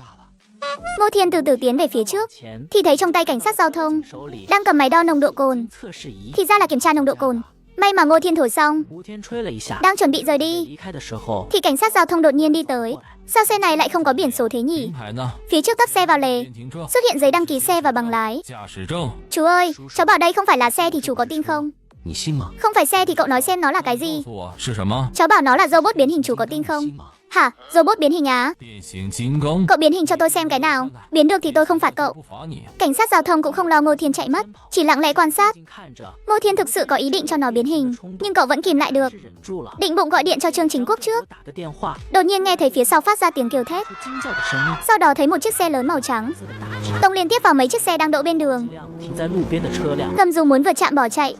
逃离， Thấy nó sắp lao tới đây, 要冲过来， Ngô Thiên mạnh tay vặn chìa khóa. 钥匙， Khoảnh khắc tiếp theo, chiếc xe bắt đầu lộn ngược ra ngoài để biến hình. 外翻折变身， Ngay lúc cảnh sát giao thông đang há hốc mồm kinh ngạc, thì chiếc xe lớn đang gầm rú kia đã bị một bàn tay kim loại tóm lấy, 手抓住， treo lơ lửng trên không trung. Chuyện gì thế này? 什么情况？ Đúng là robot biến hình kìa. 金刚啊！ Ngay trong lúc mọi người còn đang ngây dại, 呆滞的瞬间 Kinh Thiên Trụ đã khôi phục lại thành một chiếc xe. 成了一辆车。 Chú ơi, không có việc gì thì cháu đi trước đây ạ. 我就先走了。 Các chú chú ý an toàn nhé. Nói xong, Ngô Thiên liền nhấn ga phóng vút đi. 地板油窜了出去， Anh cảnh sát bàng hoàng nhìn mấy đồng nghiệp 茫 khác. 然的看向其他几个交警。 Mọi người vừa thấy không, robot biến hình đấy. 变形金刚啊！ Hỏa trùng nguyên là thật sao? Nhanh quá đi mất. 好快， Trong chớp mắt đã biến hình xong, 变形， rồi tóm lấy chiếc xe lật ngược nó lại luôn. 都翻了过来。 Ha ha ha, ở một bên khác, 另一边， Ngô Thiên cũng gọi điện được cho Trương Chính Quốc. 郑国的电话， Đội trưởng Trương, cháu là Ngô Thiên đây ạ. Vừa nãy cháu gặp chốt kiểm tra nồng độ cồn. Xe cháu lái không có biển 没 số, 牌照， nhưng mà thứ cháu lái không hoàn toàn được coi là 算 xe. 是车。 Không sao, là xe mới à. 新车嘛， Có cần chú đăng ký biển số cho không? Tạm thời không cần đăng ký đâu ạ. 牌 Nhưng mà cháu vừa gặp kẻ vượt chạm, 充卡的， nên có chặn nó lại một chút. Có lẽ sẽ gây ra một sự chấn động nhất định, 冲动 nên thông báo trước cho chú một tiếng. 声 Cậu có thể cho chú biết cậu chặn nó bằng cách nào không? 你是怎么拦住的？ Cháu cải tạo cái xe một chút, 稍微改造了一下， biến nó thành một con robot khổng lồ. 大型机器人。 Cái gì cơ? Biến xe thành robot khổng lồ á? 大型机器人， Vậy cậu cứ về trước đi. 回去 Chú đi xử lý chuyện ở hiện trường đã. 场的事情。 Phía cảnh sát giao thông vẫn còn chưa kịp hoàn hồn thì nhận được điện thoại của đội trưởng, 电话 giữ tất cả các xe tại hiện trường lại, 所有的车， sao chép toàn bộ camera giám sát, sau đó xóa dữ liệu camera hành trình 行 đi. 车记录， Thu hồi được thẻ nhớ nào thì thu hồi ngay. Cần bồi thường thiệt hại cho họ thì cứ bồi thường. 他们损失 Tôi đến ngay đây. 马上到。 Rõ, cảnh sát giao thông bừng 回 tỉnh, 过神来， lập tức đi tìm tài xế để trao đổi, để dập tắt thông tin trước đã. 下来， Trương Chính Quốc tới hiện trường với tốc độ nhanh nhất, 速度抵达现场， nhìn thấy hiện trường vẫn còn xe bị 还 lật, 有车翻着， nhanh chóng tìm hiểu qua một lượt, 一遍 sau đó bắt đầu xem camera giám sát tại hiện trường. Tại sao lần sau lại còn ảo ma hơn lần trước thế này? 是离谱， Xe lăn siêu tốc độ đã đành, 也就算了。 bây giờ còn xuất hiện cả robot biến hình nữa. 金刚， Đây là nghiên cứu thật hay là người ngoài hành tinh xâm lăng vậy trời? 新人入侵呀！ May mà lần này không live stream kiểm tra nồng độ cồn. 驾 Nếu không thì tin tức này thực sự không chặn nổi đâu. Trước tiên cứ để bọn họ ký thỏa thuận bảo mật, 协议 sau đó tiến hành dọn dẹp hiện trường này 进 đi. 行收尾。 Rõ, Trương Chính Quốc đi sang một bên, 我走到一边， gọi điện trực tiếp cho cục trưởng. 想打电话， Cục trưởng ạ, cậu Ngô Thiên lần trước nghiên cứu xe lăn siêu tốc đó, 坐轮椅的吴天， cậu ấy lại vừa tạo ra một con robot biến hình, vừa nãy còn chặn đứng một chiếc xe xây dựng vượt chạm nữa. 酒驾闯卡的车， Cái gì? Robot biến hình á? Vâng, trước tiên hãy phong tỏa tin tức đã, rồi liên hệ với nhóm nhân viên nghiên cứu lần trước tới, 研究人员 để xem rốt cuộc là tình hình thế nào. 什么情况？ Ngày hôm sau, Ngô Thiên đã lắp ráp hoàn thành chiếc chân cơ khí thứ hai. 机械腿， Sau đó một quả thực công nghệ tỏa sáng rực rỡ 光的科技果实 rơi xuống chiếc chân cơ khí như dự kiến. 腿上， Một lúc sau cậu đã tiếp nhận xong toàn bộ kiến thức, 完所有的知识， chân giả chiến thuật đa năng, 战术假织 Lớp vỏ kim loại lỏng nano 主外壳 có thể tùy theo môi trường khác nhau 同 mà tự động thay đổi vân bề ngoài, có thể đạt được khả năng tàng hình quang học, tàng hình nhiệt học cũng như tàng hình radar. 隐身 Bên trong sử dụng sợi cơ bắp nhân tạo, 肌肉纤维 có thể truyền tín hiệu cảm giác cho bộ não con người, có thể dựa vào địa hình môi trường mà tự động điều chỉnh độ cứng cũng như lực của chân. 以及力量 Ngoài ra còn trang bị máy phát tia laser năng lượng cao. 发射器 Cái này cũng quá là đỉnh rồi. Nhìn cái chân này, 这条腿 mình lại một lần nữa muốn chặt chân mình quá đi mất. Anh ha, né lại sự thôi thúc muốn chặt chân. 切腿的冲动， Ngô Thiên lấy điện thoại ra gọi cho Kiều Giai. 给乔家打电话。 Chân làm xong rồi nhé. 好了， Xong rồi sao? Tốt quá. 好， Mình tới ngay đây, không lâu sau. 没过多久， Kiều Giai vèo một cái đã tới bên cạnh Ngô Thiên. 就来到了吴天身边。 Màu sắc của cậu có nhiều lựa chọn lắm. 有多种颜色选择 Lát nữa cậu có thể tự mình điều chỉnh. 节 Ở phần bắp chân có máy phát điện cao áp, có thể tiến hành phóng điện từ xa. 电机 Còn có cả vũ khí laser nữa. Hơi nguy hiểm một chút. Lát nữa tôi sẽ giới hạn lại những thứ khác cho cậu. 其他的 Vẫn còn một điều bất ngờ nữa. Lại còn có bất ngờ nữa sao? Kiều Giai ngồi trên ghế, 在椅子上， nhìn Ngô Thiên lắp chiếc chân cơ khí vào cho mình. 借腿给他接上。 Đã cố định xong rồi đấy. 好了 Phía sau có một cái công tắc. 开关 Lát nữa mở ra sẽ hơi đau một chút. 稍微有点疼 Cậu chịu khó nhịn nhé. 按一下 Kiều Giai còn đang do dự 迟疑着， thì cảm thấy ở phần đùi có một cơn đau nhói nhẹ. 轻微的刺痛， Sau đó cảm giác đau đớn liền biến mất. 就消失了。 Cô từ từ đưa tay đặt lên chân trái, 在左腿上 có thể cảm nhận rõ rệt nhiệt độ của lòng bàn tay. 的温度 Cái chân của cô hình như đã quay trở lại rồi. Chuyện này làm sao mà làm được vậy? 到的呀。 Cảm biến nhận được thông tin, 接收到信息 trực tiếp chuyển hóa thành tín hiệu điện mà não người có thể 接 tiếp 收 nhận. 的电信号 Kiều Giai thử từ từ đứng dậy, 看着，慢慢站起来， rồi bắt đầu bước về phía trước. 前走， Bước đi ngày càng vững vàng, và rồi quả nhiên càng lúc càng nhanh. 越急， Sức mạnh khổng lồ của chân trái 力量 trực tiếp đạp lên nền 11 măng tạo thành một cái lỗ lớn. 踩出一个大洞， Lúc nhìn lại thì cô đã đứng trên mái của nhà xưởng rồi. 在了厂房的屋顶。 Vãi trưởng, ngầu quá đi. 好帅 Ngô Thiên, cảm ơn cậu đã giúp mình hồi sinh. Cái chân cậu chế tạo căn bản không cần mình phải tuyên truyền đâu. 不需要我来做宣传， Nhưng mình có thể làm tất cả vì 为 cậu. 你做一切。 Hi hi, được thôi. 行 Khi nào cần cậu giúp tôi sẽ gọi điện nhé. Được. 给你打电话 好， Mình về báo tin vui này cho bố mẹ đã. 爸妈这个好消息， Sau đó Kiều Giai về một cái đã biến mất giữa không trung. 就消失在了空中。 Cháu chỉ là tiện tay sửa lại một chiếc xe bị hỏng do va chạm. 坏的汽车 Không ngờ một phát nó trực tiếp biến thành kình thiên trụ luôn. 直接变成了擎天柱。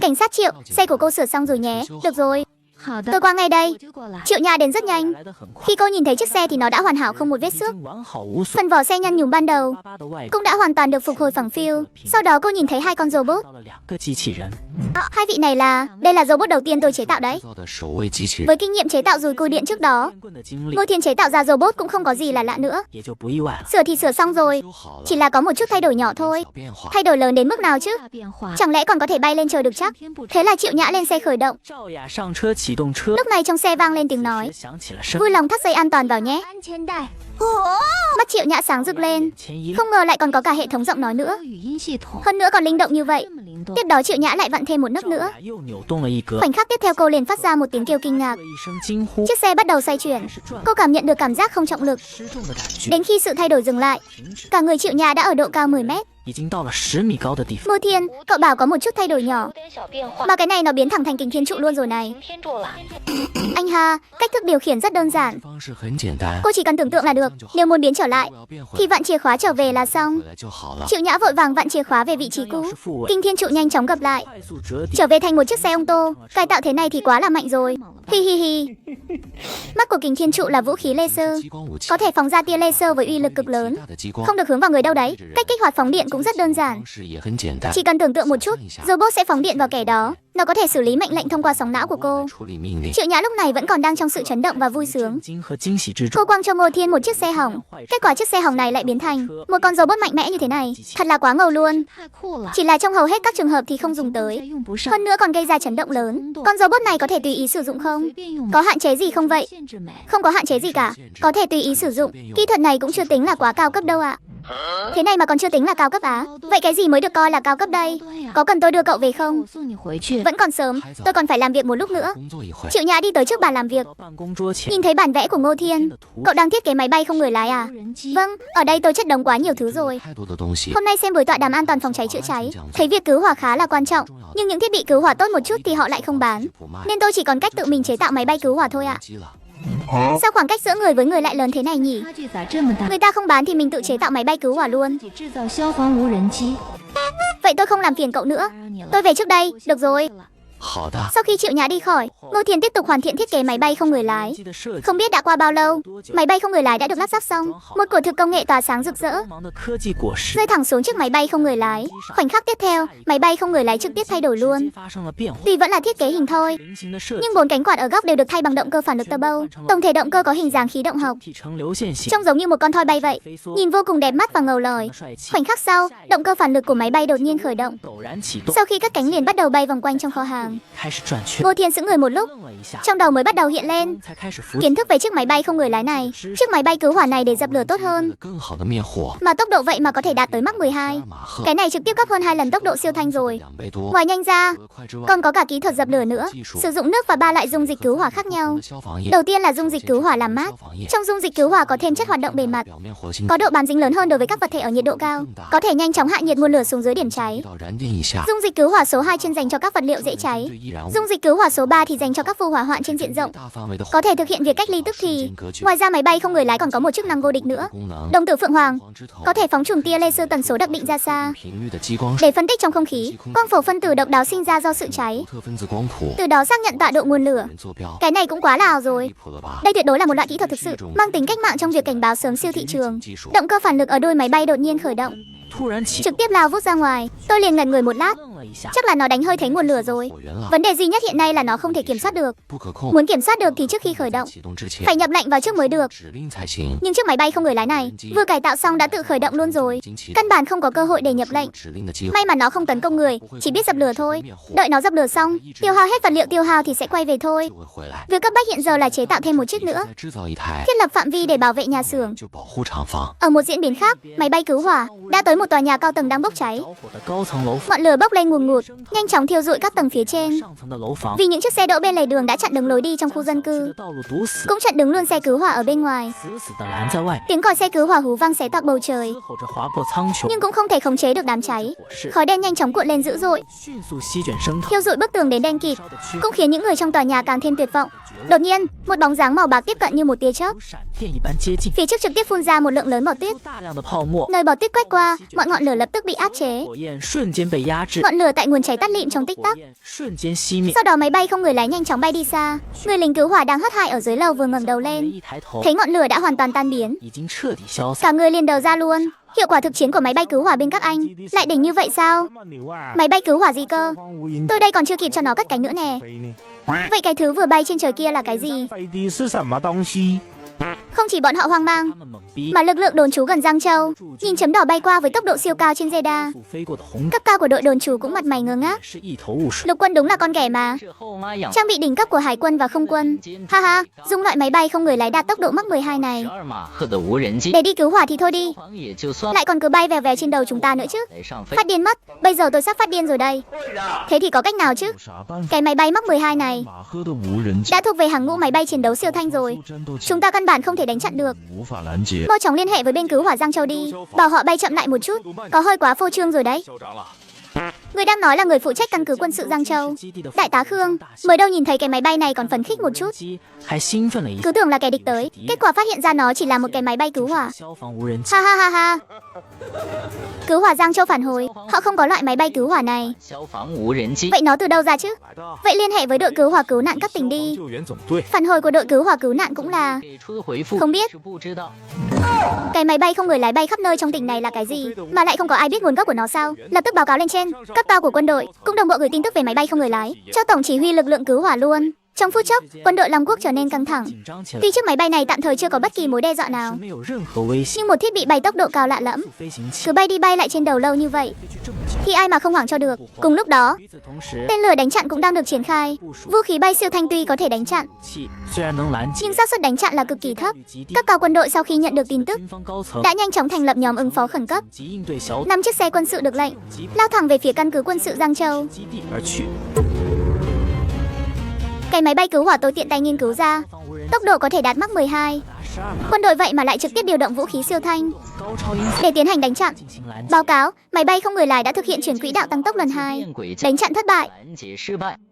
Cái gì? Bên phía tổng bộ đã có phản hồi chưa? 那边有回复了吗？ Tổng bộ điện báo đã sắp xếp nhóm ứng phó khẩn cấp tới Giang Châu rồi. 应对小组奔赴江 Vậy thì tốt, chứ với chút nhân lực và vũ khí này của chúng ta, 人员 căn bản không thể đối kháng được với cái máy bay siêu thanh này đâu. 高超音速无人机 Không lâu sau, 5 chiếc xe gíp quân sự đã lái vào trong căn cứ quân sự Giang Châu. 州军事机 Đại tá Khương đi tới bên cạnh xe, nhìn người phụ nữ bước xuống xe có cùng quân hàm với mình. 和他同 Trong lòng thầm đoán định ý đồ của cấp trên. 一下上面的想法， Lần này tôi tuyệt đối coi trọng sự việc máy bay không người lái này. 是绝对的， Nhưng việc kết nối này vẫn còn có chỗ để xoay sở. 还留有 Chiến khu phía đông phái tớ là đại tá trẻ tuổi Doãn Giao. 是年轻的大校，引 Tôi mang tới những chuyên gia máy bay không người lái hàng đầu của Long Quốc, 无人机中 cũng như một số nhân viên hành động đặc biệt. 特别行动人员。 Bên tôi đã chuẩn bị xong phòng chỉ 已 huy, 经准备好了指 cũng 挥 như nơi nghỉ ngơi rồi à? 休息 Tốt. 的地方。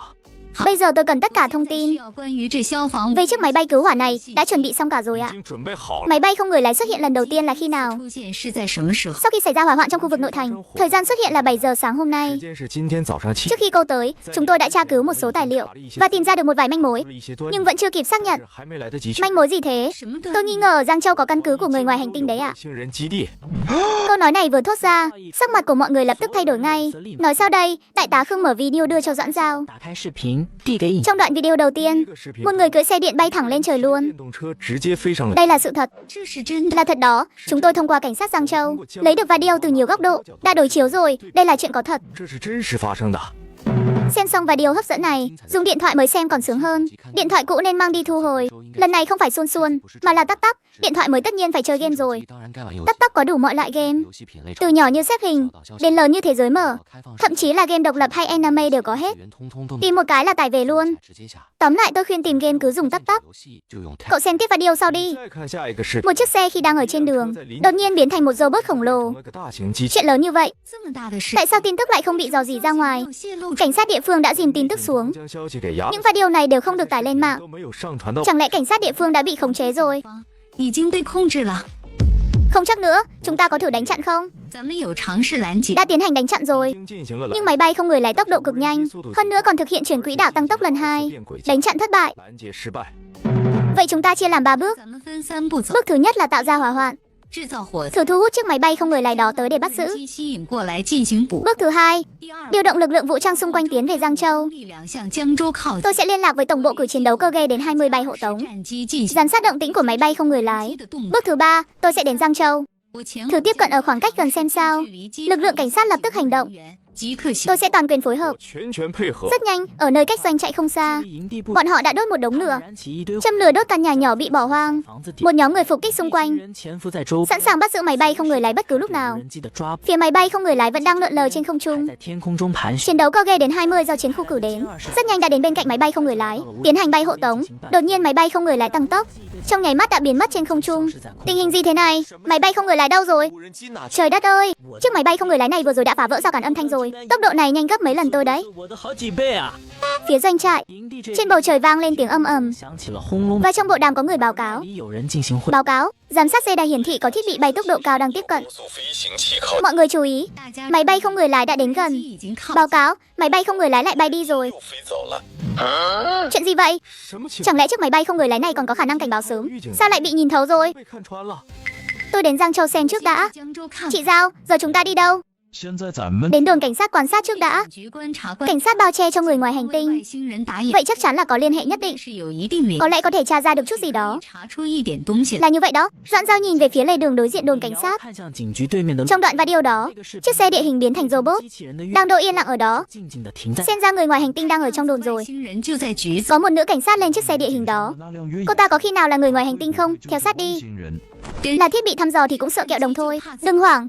别慌， Xe của Doãn Giao vẫn luôn bám theo sau Triệu Nhã. 一直跟在赵雅的后， Triệu Nhã cũng nhận ra có người theo dõi, 知道了有人 liền dừng xe lại rồi đi thẳng về phía xe của bọn Doãn Giao. 直走向尹瑶他们， Cô vừa chuẩn bị gõ cửa kính thì cửa xe đã mở ra. 就打 Một nhóm người cầm đồ chơi chĩa vào cô. 枪对准。 Có gì thì từ từ nói. 有什么话好好说。 Đám người bị bắt lần trước là đồng bọn của các người à? 人是你们同， Mục đích của các người là gì? 目的是什么？ Lên xe, 4 khẩu đồ chơi. 400 Đồ chơi của các người từ đâu ra thế? Doãn Giao nhận thấy có gì đó không ổn. Đây là đang gài bẫy hỏi chuyện. Cô ta ở trên người Triệu Nhã, 赵雅是 đã lục soát ra chiếc điện thoại đang trong cuộc gọi. 话的手， Phải nhanh chóng lên. 得加快速 Tình 度 hình bên này phía cảnh sát đã biết rồi. 警方那边已经知道 Cô có quan hệ gì với người ngoài hành 星 tinh? 人什么关系， Người ngoài hành tinh ư? Xe của cô có thể biến thành robot mà. 可以变成机器。 Triệu Nhã liếc nhìn những người này, 看了一眼这 rút đồ chơi cực nhanh, 拔枪 huấn luyện bài bản, 训练有 là tinh nhuệ trong số những tinh nhuệ. Các người là quân nhân, 你们是军， nói cho tôi biết những gì cô biết 我 đi. 你所知道的。 Tự dưng cầm đồ chơi chĩa vào đầu tôi. 拿着枪对着我的脑。 Định bảo tôi nói cái gì? 我告诉你们， Robot có thể biến hình đó từ đâu mà có? 机器人是从哪来的？ Không ổn, những người này nhắm vào Ngô Thiên rồi. 这些人是冲着吴天来， Cảnh sát Giang Châu chúng tôi có cơ quan nghiên cứu riêng. 有自己的研究机构， Robot này là do chúng tôi tự nghiên cứu chế 我 tạo. 们自己研发的。 Hừ, đừng dùng lời nói dối lộ liễu như vậy 这么明显的话， để sỉ nhục trí tuệ của tôi 侮 chứ. 辱我的智商。 Hừ, cô mà moi được chút thông tin nào từ miệng tôi 我嘴里得到一点信 thì 息， cô cũng đỉnh đấy. 算你牛逼。 Lúc này tiếng còi cảnh sát càng lúc càng gần, 警笛声越来越 đã bao vây chặt xe của Doãn Giao. 摇的车团团， Không thể làm lớn chuyện được. 能把事情 Mọi người lấy thẻ ngành ra rồi xuống xe. 证件下， Mấy người xuống xe, 几人下 chủ động đặt binh khí xuống lề đường, 主动放在 sau đó lấy thẻ ngành ra. 拿出证 Triệu Nhã lập tức kiểm tra thẻ 第 ngành. 一时间查看证 Vì 据， những thông tin nhạy cảm đều đã bị che đi, nhưng thông tin cơ bản của nhân viên vẫn có thể nhìn 信 thấy. 息还是能看 Sau đó cô kinh ngạc nhìn người phụ nữ trước mặt. 看的，看着面前的 Đại tá, 大 người phụ nữ này nhìn chạc tuổi mình, 看起来跟我年龄差不多。 vậy mà đã là đại tá rồi. 是大象 Các người là gián điệp của bên 是 nào? 哪家的间谍？ Tìm đến nhân viên nghiên cứu đứng sau robot của tôi. 背后的研究人 Các người muốn bắt cóc cậu ấy sao? 想要绑走他们。 Chúng tôi là quân nhân của chiến khu phía đông. 战区的军人 Các người đến đây để điều tra chuyện này à? 调查这件事儿， Đúng vậy. 对 Trước khi đến các người không hỏi qua Long Khoa viện sao? 没有问询过龙科院， Hỏi rồi, họ chẳng biết gì cả. 他们什么都不知道。 Sao có thể không biết chứ? 怎么可能不知道？ Giáo sư Hậu Minh của Long Khoa viện hiện đang ở Giang Châu đấy. 现在就在江 Giáo sư Hậu Minh nghiên cứu về lĩnh vực 是 gì? 研究什么方向的？ Hình như là động cơ điện. 像是电 Dù sao cũng là thứ trên chiếc xe lăn siêu tốc đó. 坐轮椅上的东西。 Ý của cô là 你的意思？ robot này với chiếc xe lăn siêu tốc cô 还 nói 有你说的超高速 và cả chiếc xe đạp điện bay được kia nữa 的电动 đều do cùng một người tạo ra sao? 自同一人 Không chỉ vậy, còn có cả dùi cui điện tầm xa của tôi nữa. 成电 Trang bị chuyên dụng, nhân viên nghiên cứu của công ty nghiên cứu cũng đã đến rồi. 源也来 Sao có thể? Có lẽ chiếc máy bay không người lái cứu hỏa đó cũng là do cậu ấy nghiên cứu. 也是他研发。 Triệu Nhã sực nhớ ra, 大家想 bản thiết kế cô nhìn thấy trên bàn làm việc của Ngô Thiên hôm qua. 看到的 Chắc chắn là cậu ấy rồi. 应该是 Hôm qua tôi đã thấy bản thiết kế ở chỗ cậu ấy. 看到了图纸。 Ngày hôm sau, một nhóm người đã đến nhà xưởng của Ngô 来 Thiên. 到了吴天的厂， Đến đây, giới thiệu với cậu một chút.